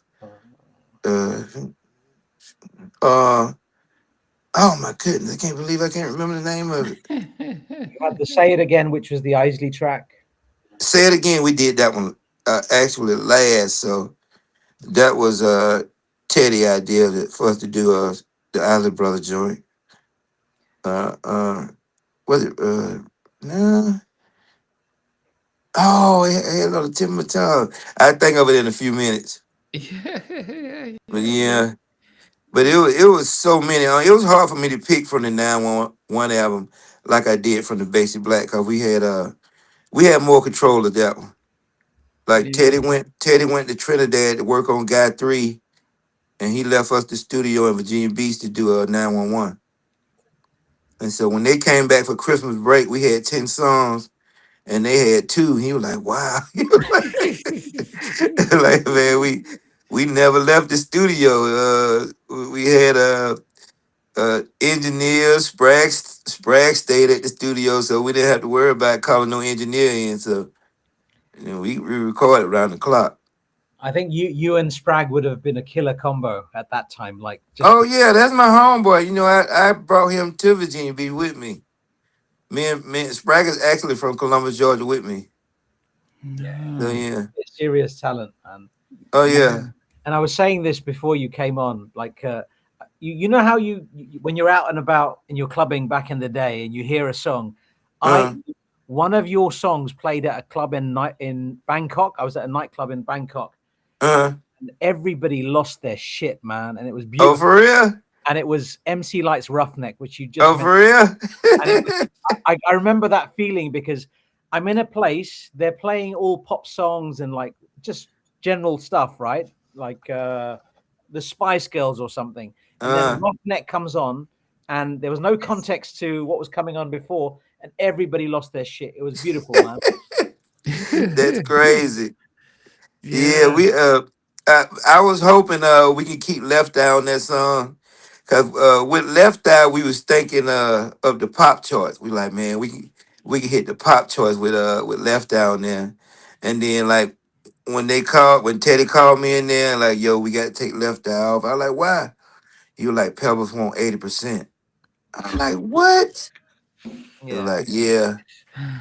That's a Man, shame. so- That really is a shame because I think that would have been it would have elevated the song just a little bit. Taken. oh yeah. Yeah, that was my first heartbreak. The second one was when we was at Larrabee working on the Adam Family Values 2 Oh yeah, the Michael soundtrack. Jackson. Yeah, the first night we in there with Mike. I met Mike. Second night, they come in there and tell us they taking Mike off the soundtrack. I was like, wow. Wow. What song were you working on? Was it Family Thing? Oh, he's frozen again. He's frozen again. The gremlins are in full Yeah. effect today. Wow. Okay. The internet gremlin. Yeah. The hopefully come back. Even Stevie's disappeared. Yeah. Yeah, I don't. Having a rough Yeah, go. I don't understand what's happening. But it is interesting just to be able to hear some of those back behind the scenes stories, especially thinking about how much stuff Teddy did that he didn't get credit for. He says it's a man thing, it's a Teddy track. I mean, Wow. it's a not just stupid, but it's a man thing. And what other song did he say? Yeah, just to think about how much other stuff that he would have done without getting his credit. But okay. Yeah. Pretty in Pink was another one which was interesting. Yeah, he said he did that as well. Okay. All about I you. got juice. I don't know what's wrong with it now. Okay. My video. Okay, there it go. Okay. Yeah, I'm sorry about that, Go on fella. cell phone, I What think. were you saying? I was just saying, interesting experience. Like I heard that song where I heard it. It was in It was in a nightclub in Bangkok, and just the Wow. weirdest thing. And yeah, it's nice to hear a song that you really want to hear. Because I was listening to it was horrible music up until that point. Then I heard it. I'm like, I'm set, man.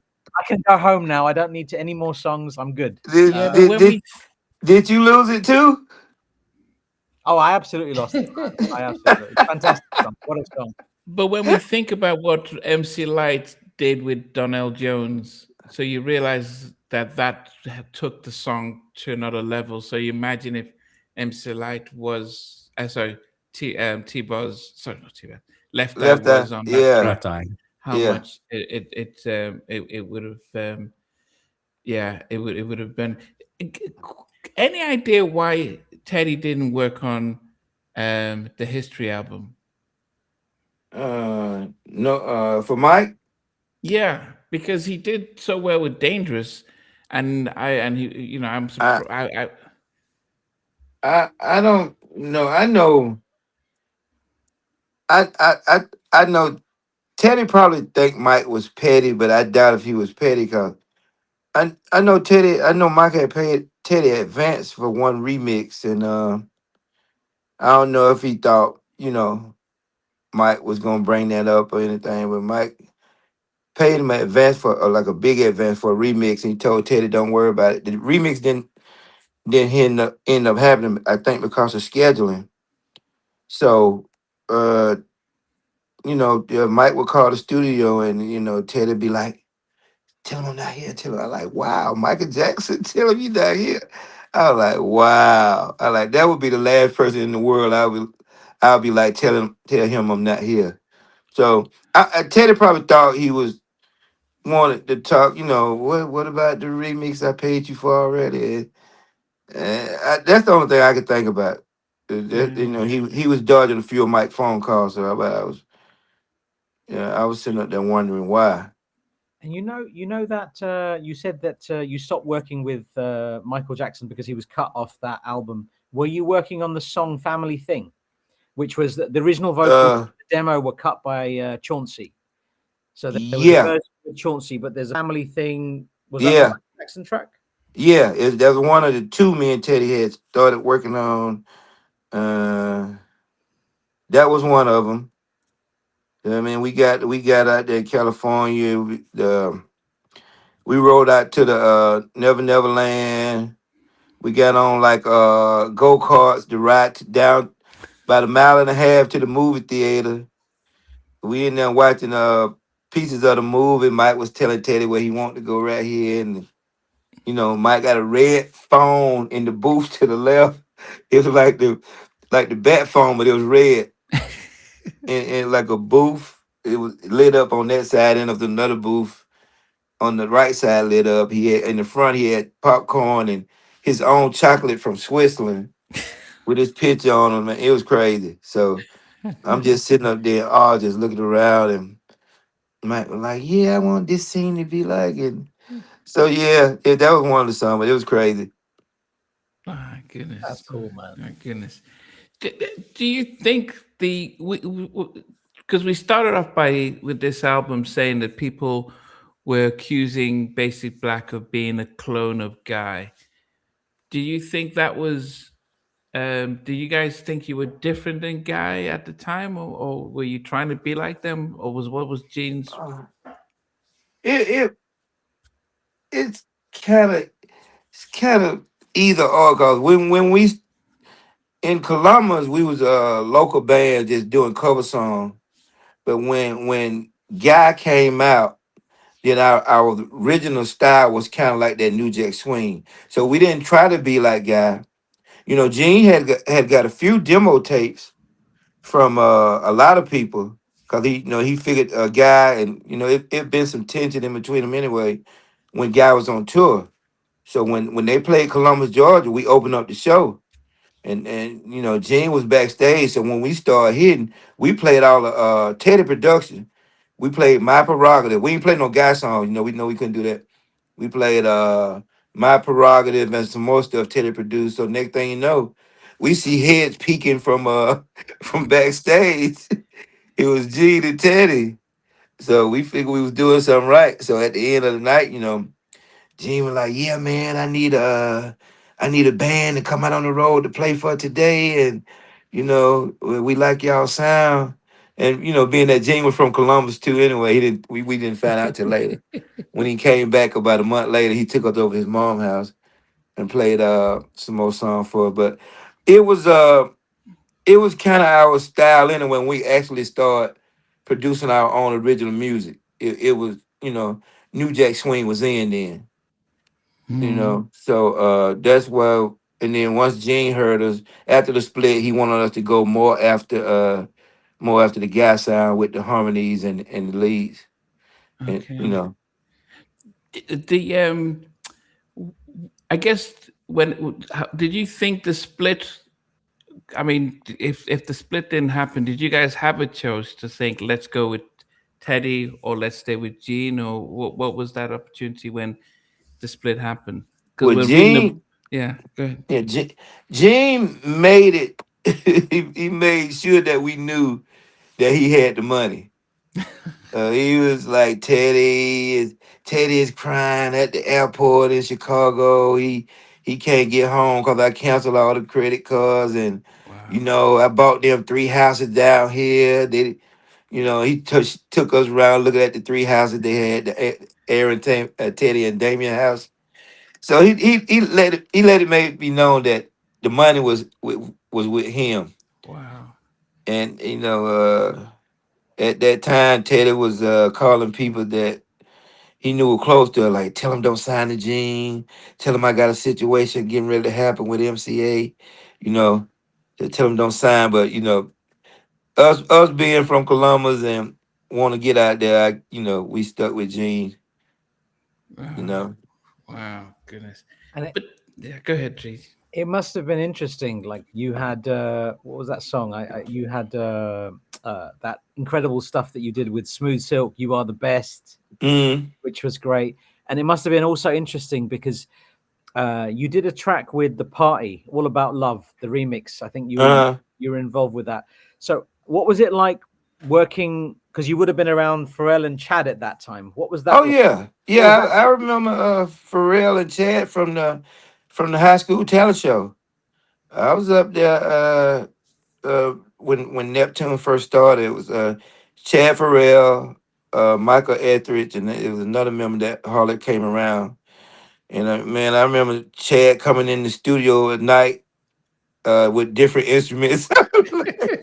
I'm like, bro, how many instruments you play? He was like a little prince, man. Like he played Yeah, like 20 some instrument. One night he come in with the saxophone. Next night he come in with the guitar. The Wow. next night the trumpet. And, you know, like Chad. That was a beast.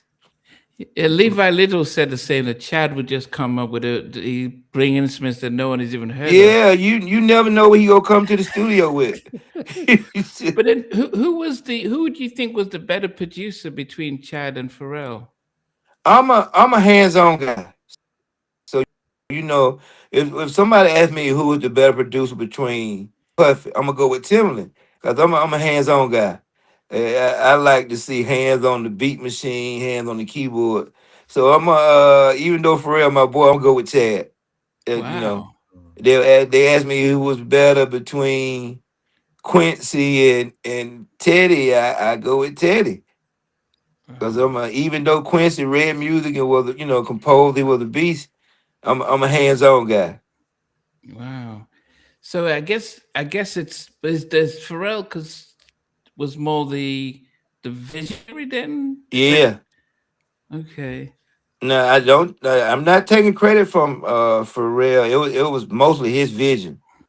Yeah, Okay. he can send you in a zone where you never thought that well, wow, I never heard that in a direction you never thought you'll go in. Hmm. So his thinking was like way beyond a lot of us up there. and were you involved in any of the production or writing when the Neptunes, when they were a quartet, when there were four of them? So were you involved in that project? I think they did about 7 or 8 songs.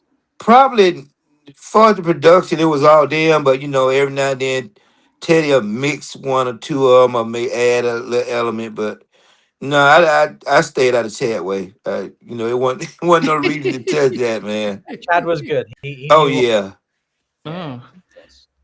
yeah. Tammy Lucas. We're reading the book, and he's not. We didn't get any mention from her in the book. What was her strengths from your point of view, Tammy? I met Tammy when we first moved to New York.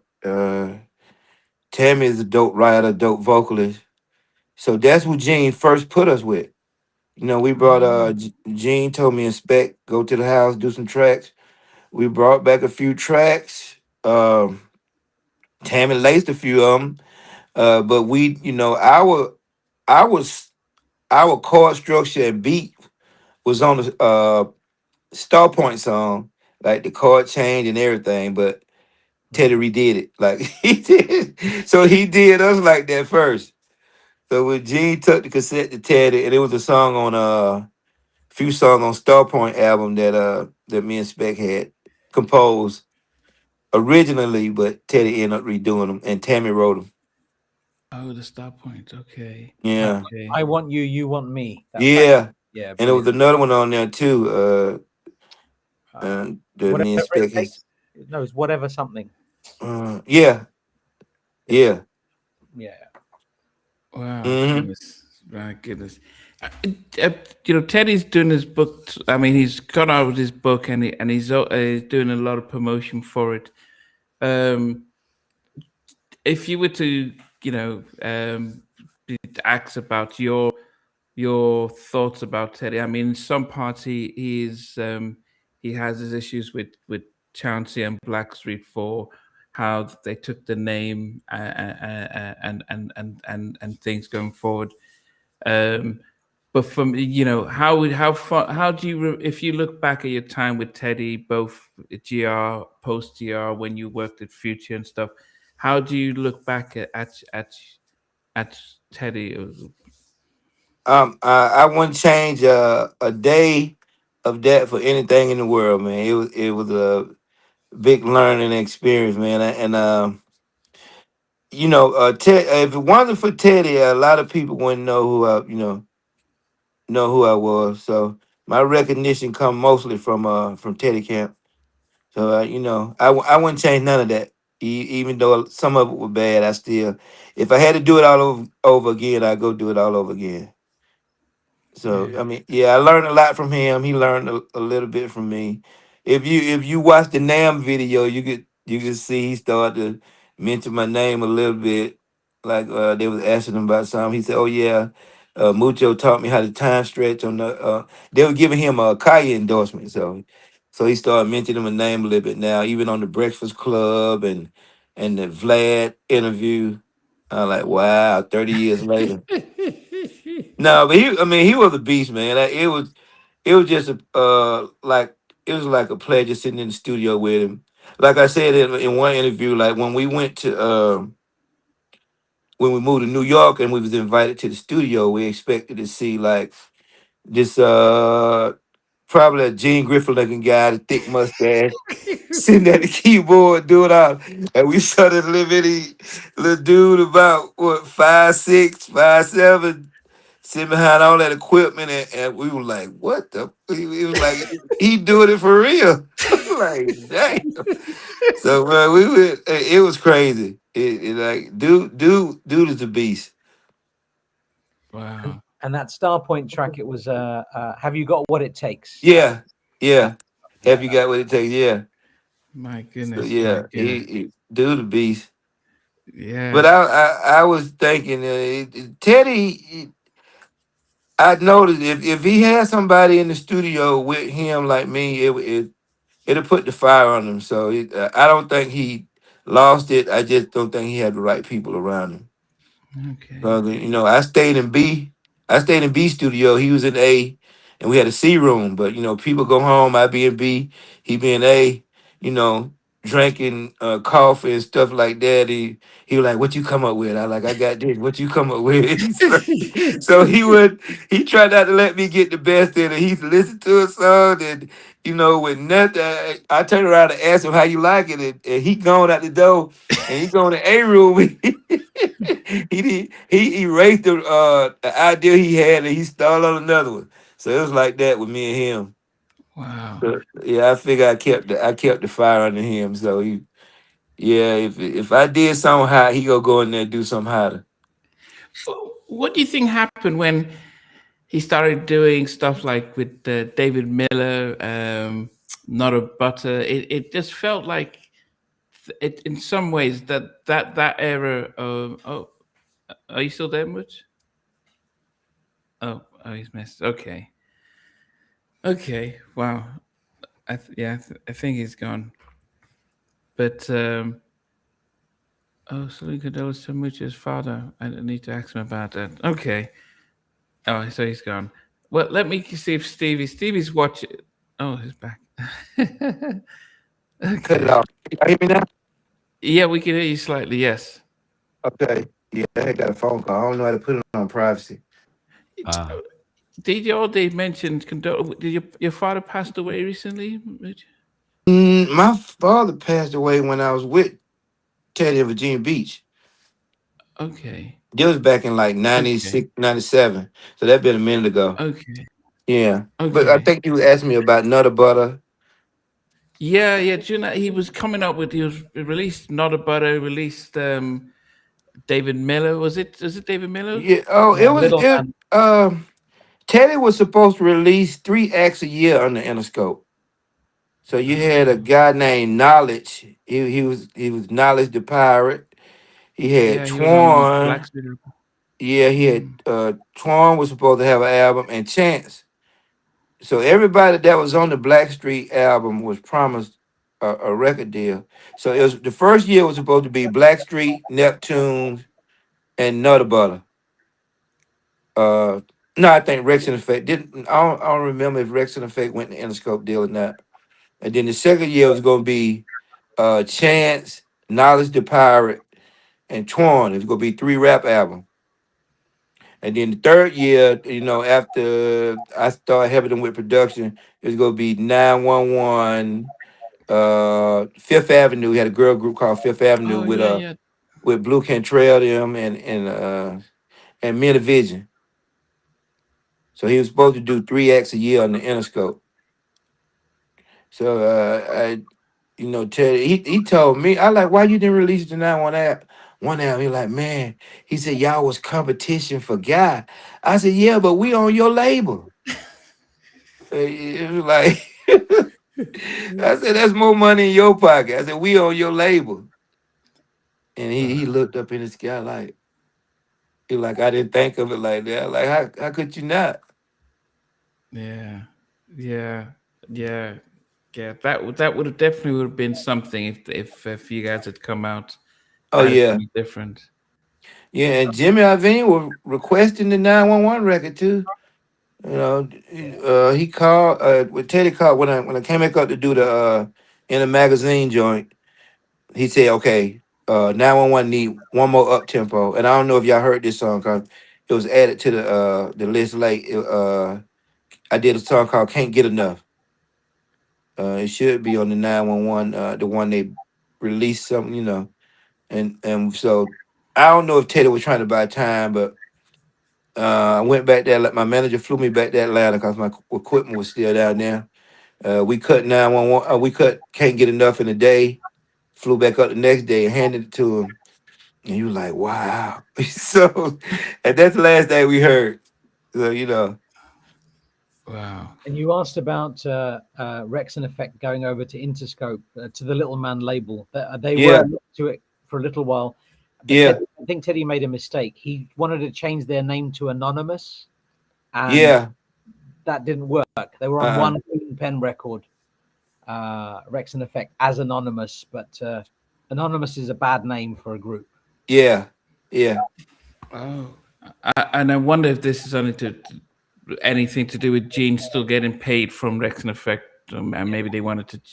Maybe. Gene got paid from 911 too. What? Yeah, before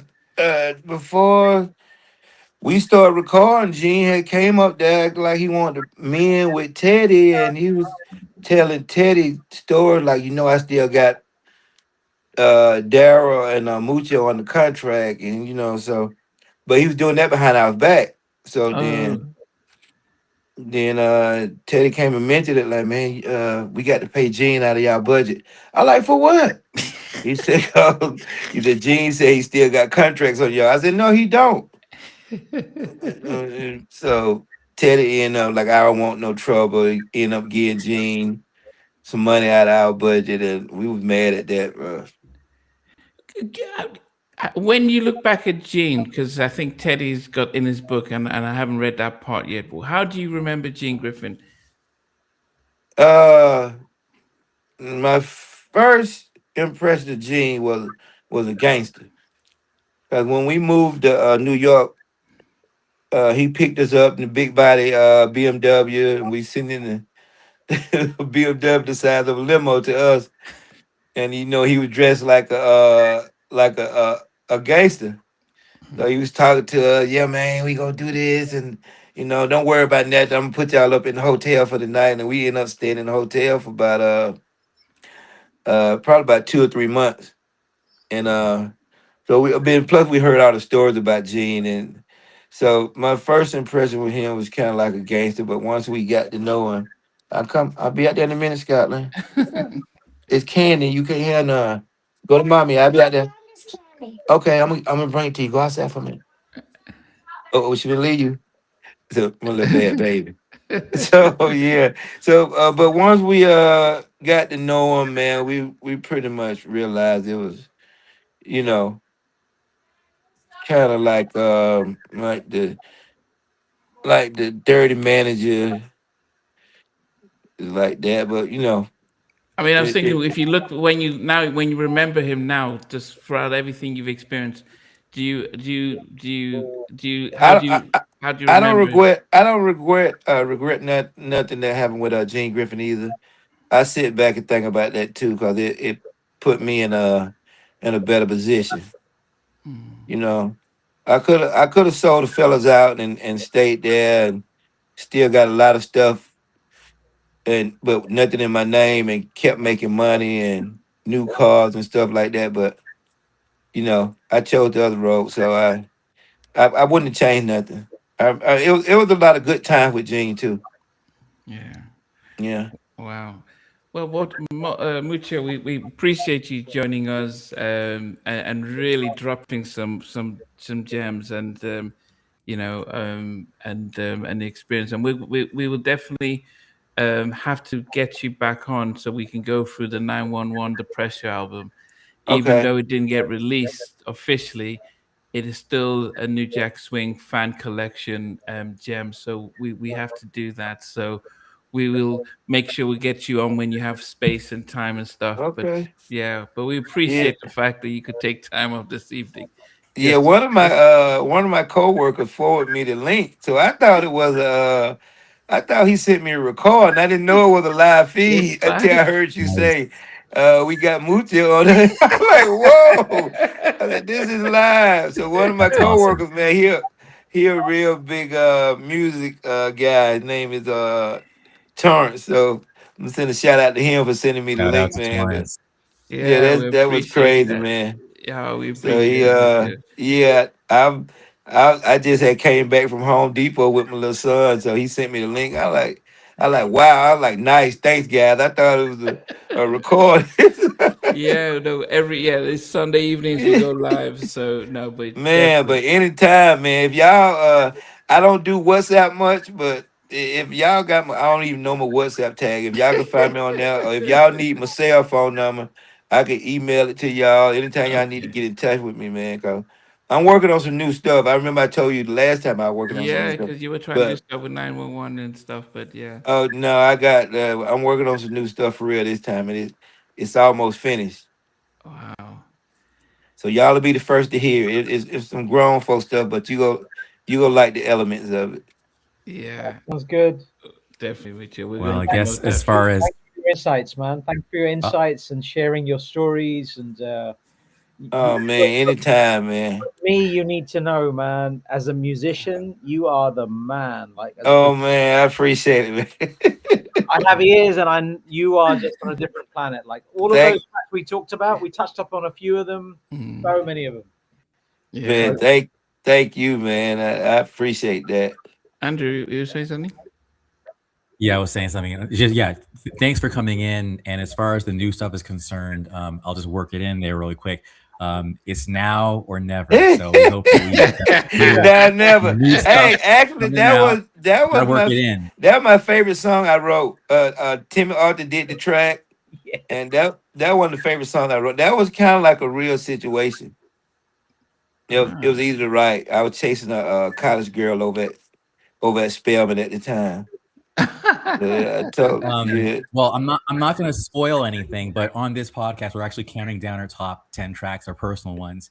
And let me just say for real, like, yeah, I had that song on loop yesterday I as I appreciate was it. shopping. So, I mean, I'm a big fan of that song. It really spoke to my heart. It's timeless. Okay, So, appreciate it. it's an honor to be able to tell the Yeah, writer, the very next day. What a wonderful But world we live thank in. you, man. yeah, God I'm bless. glad I can touch it. yeah. But Yes. as I said, whenever you're ready to do stuff, just yeah, because I was waiting for what was the name of the first group you had? I'm gonna tell you, Ma- blackmail. Blackmail. Yeah, I was Yeah. ready for that, and I You was know ready my for. was a guy who was kind of like my nephew. He was married to my niece. He actually died of COVID. Oh, So that threw me back. But one of the songs on the new project, he actually wrote, and it's a beast too. So I okay, redid that one. Y'all are here. Y'all go ahead first. okay, You, you know, okay. um, I got to go through with it this time. I'm getting real old. But don't let the gray fool you.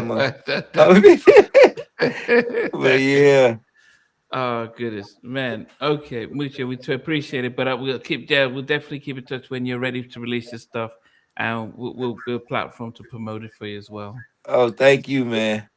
Thank you. I uh, appreciate y'all for having me. thanks for joining us, man. All Thank you. right. Thank you. See y'all later. See ya. All right. Wow, guys. So, What a nice yeah, surprise. definitely. Stevie's going to Stevie's going to join us in a bit because he's watching. So I think there's a connection issue, so he wasn't going to be able to come on. But man, what has made my day is that I am vindicated that I've always believed that "Why You Get Funky on Me" was a Teddy Riley track, and Mucho confirmed that Teddy did the track, and that Mucho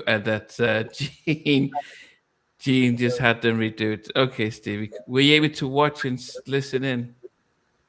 Yes, yeah, I heard all that. Don't worry. Okay, and you heard the fact that Teddy produced "Why You Get Funky on Me." Yeah, I kind of knew that anyway. That's been like the best. It's been an open secret for years, that I think. Yeah. Okay. Let us get back to our countdown because Let's get on with this top 5. Yeah. Where are we now? So we had Five, number. I think. No, I did number 5. I had She's Mine. Oh, I don't at think number anybody 5. did anybody. I know I didn't do my I number did 5. special kind of fool, right? Yeah. Okay, Stevie, what was your number 5? Then Stevie. Number 5 Stevie, your quickly number was 5? She's Mine for me. She's Okay, Oh. that's what I had. All right. And then we'll go a little bit faster then. For me, my number 5 actually is Special Kind of Fool. And I think that it's surprising because, but I will say a quick story though. I was playing it and my fiance heard it and I started slow dancing over there. But then I did the whole like arms apart balloon in between because it just feels like that kind of like a school dance floor, but also has like a timeless, almost always and forever house party type vibe to it, you know?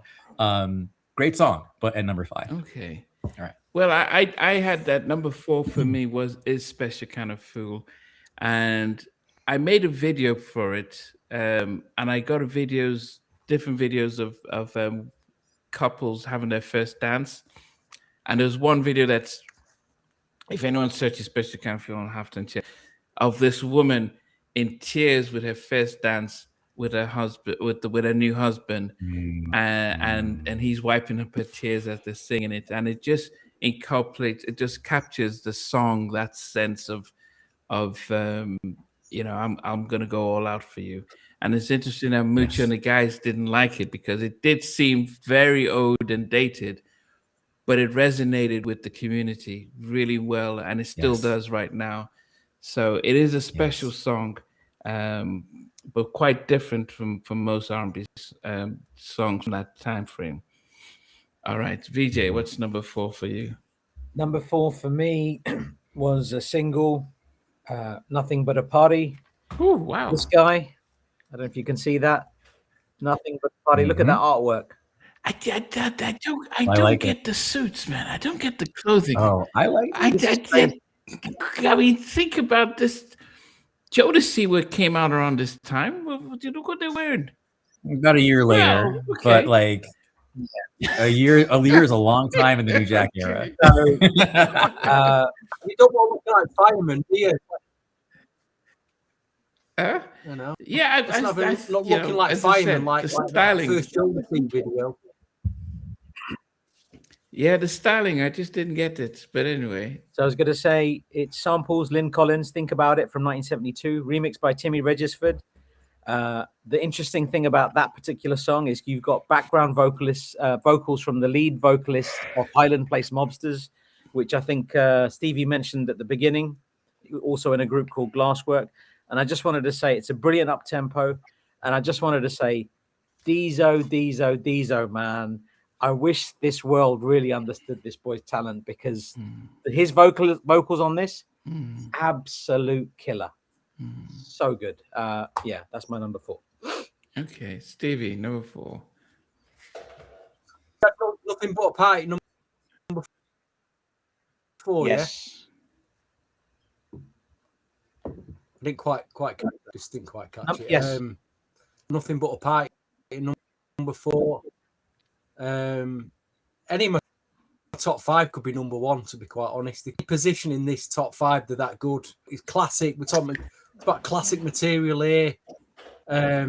Incredible 12-inch mix as well, dub mix. just everything about this is perfection. On another day, it could be number one. And you know, if someone's picked this at number one, I can't argue with you really. But it's a number. I've just put it number 4. I don't know why. It's just there at number 4. Yeah. Mr. Andrew, what's your number? And Andrew, my number 4, when I first heard it, I was like, this is Prince meets the Gap Band. And when I heard the beat, I was thinking that shoot up do boom boom boom shoot up do from If I Was Your Girlfriend. Man, that was not even intended, but It's a Man's Thing is number 4. It was completely different. I was like, this song is just, I wasn't expecting. It's a man. Wow. Like, it's like, I gotta say though, I could totally see, like, I thought to myself, he's saying man a lot. And like, I think if the song had blown up, it could have turned into It's Raining Men. Like, you just hear it at gay clubs everywhere. It's a man. Anyway, but let me chill now. Let me chill. But also that it's my prerogative. I kept wanting to say that towards the end too, because it's like it's towards the end. And I actually thought to myself, maybe this song was made for Bobby, because this song is basically like, I'm a dog and that's what we do. So don't trip about this lipstick on my shorts or whatever he says. Like, it's a man's thing. That's what we do. It has the same like attitude, that unapologetic attitude that My Prerogative did. It was different. And again, Prince meets Charlie Wilson. It was, I was like, I like this one. So, and a single all the way. Like jingle all the way, single all the way. Yeah. But he just revealed that Teddy produced the track. Yes. And they had to rewrite it because he took the files. So that's a massive, that's a very funky, and so that's a Teddy track. So it wouldn't make sense that it does sound like My Prerogative and have that. Yes. But it was very funky. Yeah. Fascinating. So, that's amazing. Number 3 for me is oh goodness, I loved his vocals on this. The video was the video was great. Oh goodness, I love this song, and it could easily have been my number 1, but Whatever It Takes. To me, it's a very emotional song, seeing the way Dizzo delivers it, and then the talk box, and I'm sure that's Mucho doing that. I could have asked him, but he's doing the talk box. I'll do whatever it takes. 'Cause I thought Mucho did a lot of the Mary J. My Love remix of the What's the 411 remix. Mucho did a lot of production alongside Teddy on that. So, but this was Whatever It Takes. I loved how Deuce is almost becomes emotional when he's singing it. I can't even sing it to like Deuce, but Whatever It Takes at number 3. My number 3 samples James Brown, Funky President, People It's Bad from 1974. There was a very pricey white label of this knocking about back in the day. It was really hard to get hold of. It was reissued in 2024. This particular copy was given to me by Stevie when I saw him after many, many years. And Stevie's a very kind and generous man. So he gave me this copy. It is incredible. It is Don't Make Me Fall in Love. And I just wanted to say it's a stunning slice of New Jack Swing. It should 100% have been a single. And I think it could have done with a full release. And it has all of the components, in my opinion, of a perfect New Jack Swing track. And for me, it's a Mucho and Timmy Arthur RT masterclass. Absolutely stunning. This could have been my number 1 on another day, easily. I love this song. Okay. What song was that? Don't Make Me Fall in Love. Don't Make Me Fall in Love. Okay. Stevie, what's number 3 for you? That reminds me, actually, I was in London yesterday and I had to attend a family party. And before I got to the event, I went in Notting Hill Video Music Exchange, and I did find one very obscure New Jack Swing record, which I already had, but I couldn't leave it because I know my friend VJ would definitely want it. So I've got it for next time I see him. It'll be in his hand. Anyway, let's get Whatever It Takes. fantastic. Again, another killer track, incredible 12-inch remix with a dub mix on it. Again, it could have been number one. It's just a number. Where do you put Nothing But a Party and Whatever It Takes? It's impossible. So Whatever It Takes is in my top 3. What a great song. Great song as well. Yeah, definitely is. Andrew, number 3. Number 3 was a song I remember hearing on loop, actually. In Atlantic Canada, we had these things called Ghana nights. So the whole Ghanaian community would get with the university and play Ghanaian music, eat Ghanaian food. But then the DJ was actually mixing in some contemporary New Jack Swing, which was amazing. And one of these songs was this one. And it happened to be Nothing But a Party. Now, I will say that in hindsight, when I listened to this song, and he says, like, when you hear this New Jack beat, and this New Jack sounds unique, I was like, man, like in my head, I was like, they're really just trying to like wow and own this. Like, it's almost a little too blatant. It's like, just kind of product placement. Like, it's just a little, but now it's kind of like, you know what? The pie is big enough for everybody. And it's a great song. And it absolutely needs to be part of any New Jack Party playlist for sure. So at number 3, definitely top 3. That's an honor in my mind. It is absolutely Nothing But a Party, because the party ain't over. Definitely. Okay. Number 2 for me is, I would say that this is my favorite song from the album, but it's not going to be at number 1 because number 1 is probably one of my favorite all-time songs. So it's strange. If sentimentally, number 1 is number 1, but this track is a song that I loved so much that I actually used it as my end credits of all my interviews until they went and got the copyright, and YouTube said, hey, no, this song has been owned by somebody else. And it's look at this, I forgot take it off here. Don't Make Me Fall in Love. Okay. It is such just the Don't Make Me Fall in Love. It is, and then the chorus, the production, the way Diesel is singing it, the progression and everything. I just loved the track, and yeah, but it was a hard. I think I already had number 1 from the start, but this was as high as I could put it, 5.5 minutes, and it could have been 6.5 minutes or 10 minutes, and I would have just enjoyed it. Some of my favorite songs, I think of Janet Jackson's "All Right." I was going to say extended mix, but the album version is 6.5 minutes, and it doesn't sound like it's any. It could be even longer. Or One More Chance on the Barbie album is 6 minutes and 30 seconds. It feels like it even going on an extra minute and a half. And Don't Make Me Fall in Love, 2.5 minutes, 5.5 minutes. Loved it. At number 2. Solid. My number 2, I'm just going to show you 2 copies of it before I say what I've got to say. So this was the release copy. This is the one with Eddie F and Novell and Pete Rock. This was on Got Records. And I'm convinced that Teddy is actually on this record. Like, if you listen to the production on this, I'm pretty sure, because Teddy worked on another record called I Want You by Billy Alexander Davis. And he's all over that, credited as a Gene Griffin production, etc. Similar kind of setup. Just wanted to share that. So my number 2 is obviously She's Mine. It uses 3 samples. As I mentioned earlier, Johnny Gill, Rub You the Right Way, JG Classic. Lynn Collins, Mama Feel Good, and Funk Inc.'s Cool Is Back.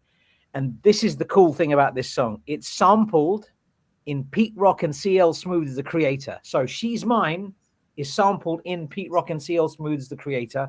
That blew my mind. Also sampled in Heavy D and the Boys, Don't Curse. That blew my mind. Obviously, stuff that you would maybe know, background vocals by Zan and Deezo and Timmy Arthur. This song was written by Deezo, written by Basic Black and Gene Griffin. I know Namdi's smiling deeply inside his inner being when I say that. And produced by Griffin Entertainment Group and remixed by the Untouchables, and obviously, as you know, rapped by Pete Rock and Seal Smooth. She's Mine could easily have been a #1 song, and that Untouchables flavor just brings it up. Yeah, I can hear Novelle's I can hear Novelle's little subtleties there. Incredible. Yeah. But unfortunately, it could only make it to #2, but a very, very strong #2 it is. I just before Stevie comes in, I just realized that "Don't Make Me Fall in Love," I think it samples Teddy's remix of Jane Child's "I Don't Want to Fall in Love." You know that part where it says, "You know you want me." There's a lady that says there's a part right there that feels as if they listened to that Jane Child "I Don't Want to Fall in Love" and took elements of what Teddy did there. Out you, babe. Were you trying to sing it, Stevie? Yeah, unless you guys, and as I listened to it, and I remember that part where there's a lady that says, "You know you want me," or something like that, and it he was going in and out. Yeah, Want to know you want me. Kind of lost you're back connection in now. Okay, yeah, but there's a part in there. So I guess if you listen to those two songs, you might see the similarity. Yeah. All right, Stevie, go ahead.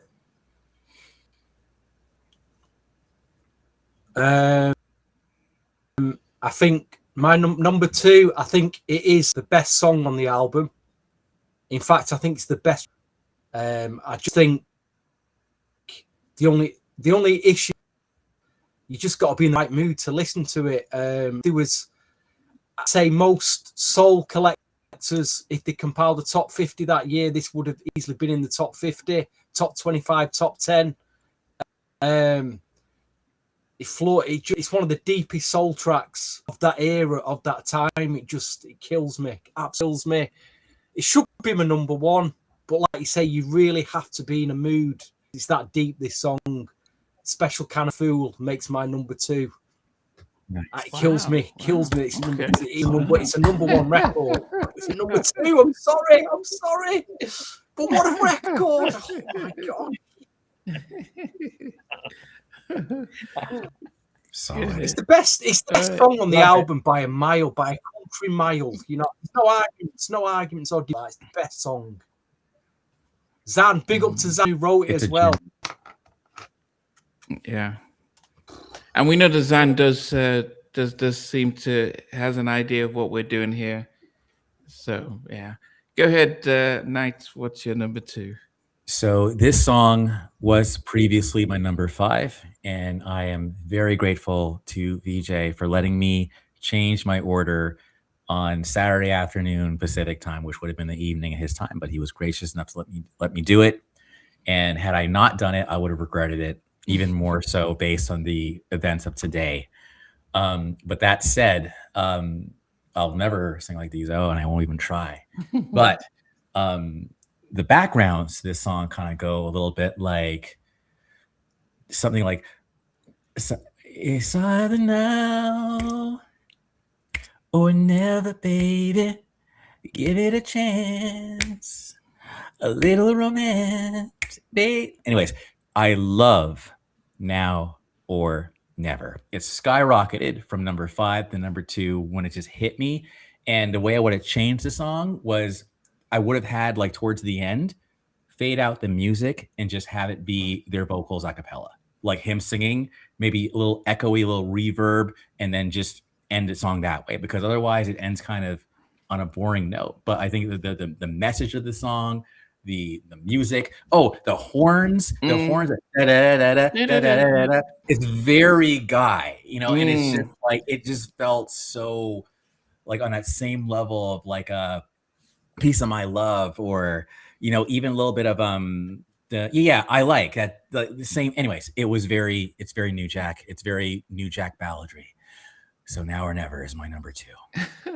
And I think just because Mucha now says that Teddy did a lot of tracks and they had to reproduce them, I wonder how much it would have been that could have been one of them, because it does sound like something that Teddy took forward, or something that, yeah. But anyway, All right, let me recount. So at number 10, Stupid, makes sense. Teddy produced it and then they redid it. I'm surprised he got the credit on that because Gene probably needed to, yeah. Now or Never, I had it at number 9 just because I just love the up tempos. Um, Baby Can We Talk at number 8. I had Give Your Love to Me at 7. It's a Man Thing at number 6. She's Mine at number 5. Special Kind of Fool at number 4. Wherever It Takes at number 3. Don't Make Me Fall in Love at number 2. And number 1, as I said, I've I've had this song in my collection of, like, when I have a playlist, it's always in there. It's a song that I think is probably one of my favorite New Jack Swing songs. It is a song that I've remembered when I can still remember when I first heard it in 1991 or 90, and it still sounds as fresh. And Nothing But a Party is, to me, um, I don't know if there's a New Jack song that I prefer better than this. Wow. I don't know. Wow. I prefer What a to what's the song that Big Bob did with Tammy? Here's something. I Like Your I Style. like your I style. love that track, but but this to me is just so, even the rap that comes in, the it's like groove me in a way, because you party people, I can just feel it, and I can feel the excitement of the, yeah, it is. I'm like, damn it. I just wish I wish they got their dues, and really, if this was their first single, and everything piggybacked off of this, it would have been so much different. So Nothing But a Party, as I said, my favorite New Jack track out there at Wow. number 1. Wow, that's a bold sentence, man. It is. God, man. It is You're definitely is my right out favorite. there, aren't you? I like mean, it. I like it. this is the song that, as I said, to me, that I've from the first time I've heard it, it still sounds exactly the same, and it's always on my party playlist. I've always got to put it there. Yeah, nice. My number 10, Stupid. Number 9, It's a Man Thing. Apparently, they're the 2 tracks that Teddy Riley were redone with Teddy, so that's very interesting. Number 8, Now or Never. Number 7, Give Your Love to Me. Number 6, Baby Can We Talk. Number 5, Special Kind of Fool. Number 4, Nothing But a Party. Number 3, Don't Make Me Fall in Love. Number 2, She's Mine. That leaves only 1 song. It's sampled in 3 songs. Bobby Bird's I Know You Got Soul in 1971. George Clinton's Atomic Dog from 1982. And the classic from 1989 from Digital Underground, Humpty Dance. This is obviously Whatever It Takes. I love this song. I wanted to show you this artwork here for this cassette. This is what Whatever It Takes cassette is. And there's an interesting bit of information on the back of this, which I haven't seen anywhere else. It says additional overdubs by the Characters for Characters Productions. That's on this song, Whatever It Takes. We know that the Characters were on the second album, but I didn't know they were involved on this album. So this is an actual credit for the Characters on that. And I also wanted to say, this is the perfect New Jack track with vocoder, production, catchy hook, insane vocals. There's no reason why this shouldn't have been a much, much bigger song. Whatever It Takes, it hits you from the word go. And yeah, it's brilliant. I love it. That's my number awesome. 1. Awesome track. Awesome. Yeah, it definitely is. Yeah. Wow. I'll do whatever it takes. Yeah. Mm-hmm. Yes. Okay, Stevie. Right, I'll go with my honourable mentions. There wasn't any. There's only 10 tracks. So, number 10 was Stupid. Number 9 was It's a Man's Thing, which could have been, that's the sleeper track on this album, really, isn't it? It should be a lot higher. It's different, as we've learned tonight from this podcast. That's kind of a different kind of track. Number 8, Now or Never. Number 7, Give Your Love to Me. Number 6, Baby Can We Talk. Number 5, why is She's Mine at number 5? Why is Nothing But a Pie at number 4? Where it takes at number 3. Well, I know I expect Kind of Fools at number 2, even though it should have been at number 1. But my number 1, I don't know. For the last couple of years, I've just played this track over and over and over again. I'm not even saying it's the best track on the album. It's just that I just play it over. I love what Diesel does with his ad-libs towards the end of the track. And it's like he's talking to the girl, but he's singing to her. And it's very personal what he's saying. And it just drives me insane. And I thought, at first, I was going to put this at number 4. I was going to put Special Kind of Fool at number 1. And then I thought, this is the track I just play over and over again, probably because the singles I've heard millions of times before. But I've gone with Don't Make Me Fall in Love at number 1. I just love the track. Wow. I just absolutely play it over and over and over again. So I let you coming, guys, but it's ended up at number 1. Yeah, I don't think it's left field. As I said, I had it at number 2, but dig out another bit of it as well. I might dig out enough to be able to send you guys. Not that they did. I did some re-editing with a friend many years ago. I'm sure we did something with this track, something different. I'll have to dig it out though, if I can find it. Yeah, I mean it has so many elements to it.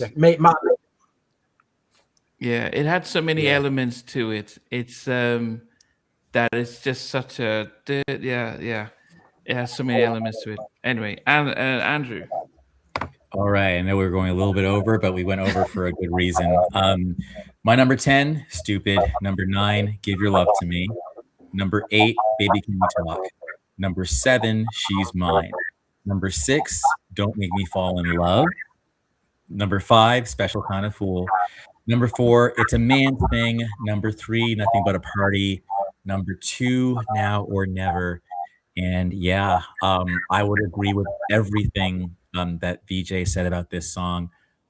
It's been my favorite Basic Black song since 8th grade. 8th grade. And it's a perfect New Jack Swing song, whether it's vocoder, whether it's just the tempo, I'll give you everything you want, I think, and everything you don't, or something like that. Like it's just a drop of a dime. I mean, Diesel's vocals soar on this track. So whatever it takes is absolutely my number 1. And that's my story. I'm sticking to it. And I knew from the moment we talked about this album, I knew that was number 1, just from the jump. So it's there. That's it. That's all I got. Yeah, definitely. It's a good video. You see them doing their dancing in like a beach, like a pool party and stuff.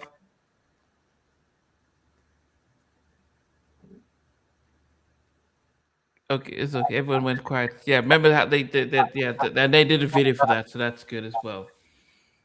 Yes. Okay. DL1 got a master list there as well. Yeah. But DL1 was asking, would this album have been different if it had more slow jams? I don't think so. I think yeah. I think these things are always down to marketing. How was it marketed? Yeah. Like, and we've even talked about the album artwork and some of the artwork on these singles. It's they could have done a lot with this. Mark done it in the right way, I think. Yeah. I mean, look at them. This is so. Yeah. No, and would Basic Black be on the Unk or YN spectrum? I think they're right in the middle. They're right in the middle, but you're so right, because I had Today on the Unk spectrum. That's why I wasn't really into them. But Basic Black, because their songs were so like up tempo, right? I felt like they were less funky, and because his voice was more Aaron and less Luther, right? Like I think Big Bub's voice has a bit more of a Luther texture to it, whereas why am I tripping? Diesel's voice has more of an Aaron vibe. I just felt like, I mean, they're moving towards Unk, but it's like they're not full on Unk. So I can't believe you remember that, dude. Sorry, that killed me. They're right in the middle. They're right in the middle. All right. Okay, VJ. Okay, I'll go through the final list, but just before I do that, I just wanted to say it would be remiss of us not to share this logo for this particular podcast. You see that? That's the Sound of New York logo. That is the one. That was Gene Griffin's label, and he had a lot of acts come through that label. That was the one. Shout outs to Brandon, Mandeep, Kev the Chef, everybody else that sent in lists for this. So the final list was number 10, Stupid. Number 9, Give Your Love to Me. Number 8, It's a Man Thing. Number 7, Now or Never. Number 6, Can We Talk? Baby, Can We Talk? Number 5, Special Kind of Fool. Number 4, Don't Make Me Fall in Love. Number 3, She's Mine. Number 2, Nothing But a Party. So number 1 is Whatever It Takes. Wow. Me and Andrew, what's up? You win the podcast. You won the podcast. We won the podcast today, yeah. Okay. So we've 2.5 hours. We went over, but we have to thank. Unfortunately, Idris had tried to get on, but I think he was having technical issues trying to log in. We're fortunate Mucho did not realize this was a live stream, and he was just watching, and he came on and dropped some massive gems for anyone tuning in about what songs Teddy did on the Basic Black album, and actually some other stuff he did. And so it's worth rewatching just to hear what Mucho had to say. We appreciate everyone. In 2 weeks' time, we're going to review Teddy's book. By that time, all 4 of us would have finished reading it. I know right now VJ is the only one who's finished reading it, so we will go into that book. And the fact that Teddy has just had to issue a 2.5-minute apology to Keith Sweat is an interesting dynamic, and I'm just seeing people commenting on the apology. And Teddy did want everyone to see it, and because I think it has ruffled some feathers. So there's a lot in the book that we're going to unpick. Hopefully that doesn't ruffle too many feathers, but it will be as we won't spoil stuff, but we'll also try and be as fair and objective as possible. So that will be in 2 weeks' time. And then at the end of the month, the book, folks. Get the book the next 2 weeks and get reading it, and then join us on the podcast review. And then yes, we're going to end the month off with New Jack City soundtrack, which in the midst of everything that we're doing, Teddy talks about it in his book, the whole New Jack City soundtrack, probably one of the best out there historically. But it has been great. I appreciate everyone for joining in. Sorry that we kept you longer than normal, and we'll definitely catch you in a few weeks' time. So we bid you farewell, everyone. Thanks, guys. Cheers. Hey guys, thanks for watching. Thanks for being a part of Halftime Chat. Please remember to subscribe, share, and comment. But most importantly, why don't you become a member of Halftime Chat? We've got amazing videos, amazing perks, and being able to support the channel. But anyway, thanks for watching. Take care. I never participated in that kind of And somewhere in between us for even loving us, on which I did miss you. What was it like growing up? she's still making an impact on 4 houses down. I have a couple pieces. Trying to get this one and that one. That works for you, but just for me, No. Okay. They don't understand what Jonas Boys and men all play it. These guys, they all work together. I mean, I love all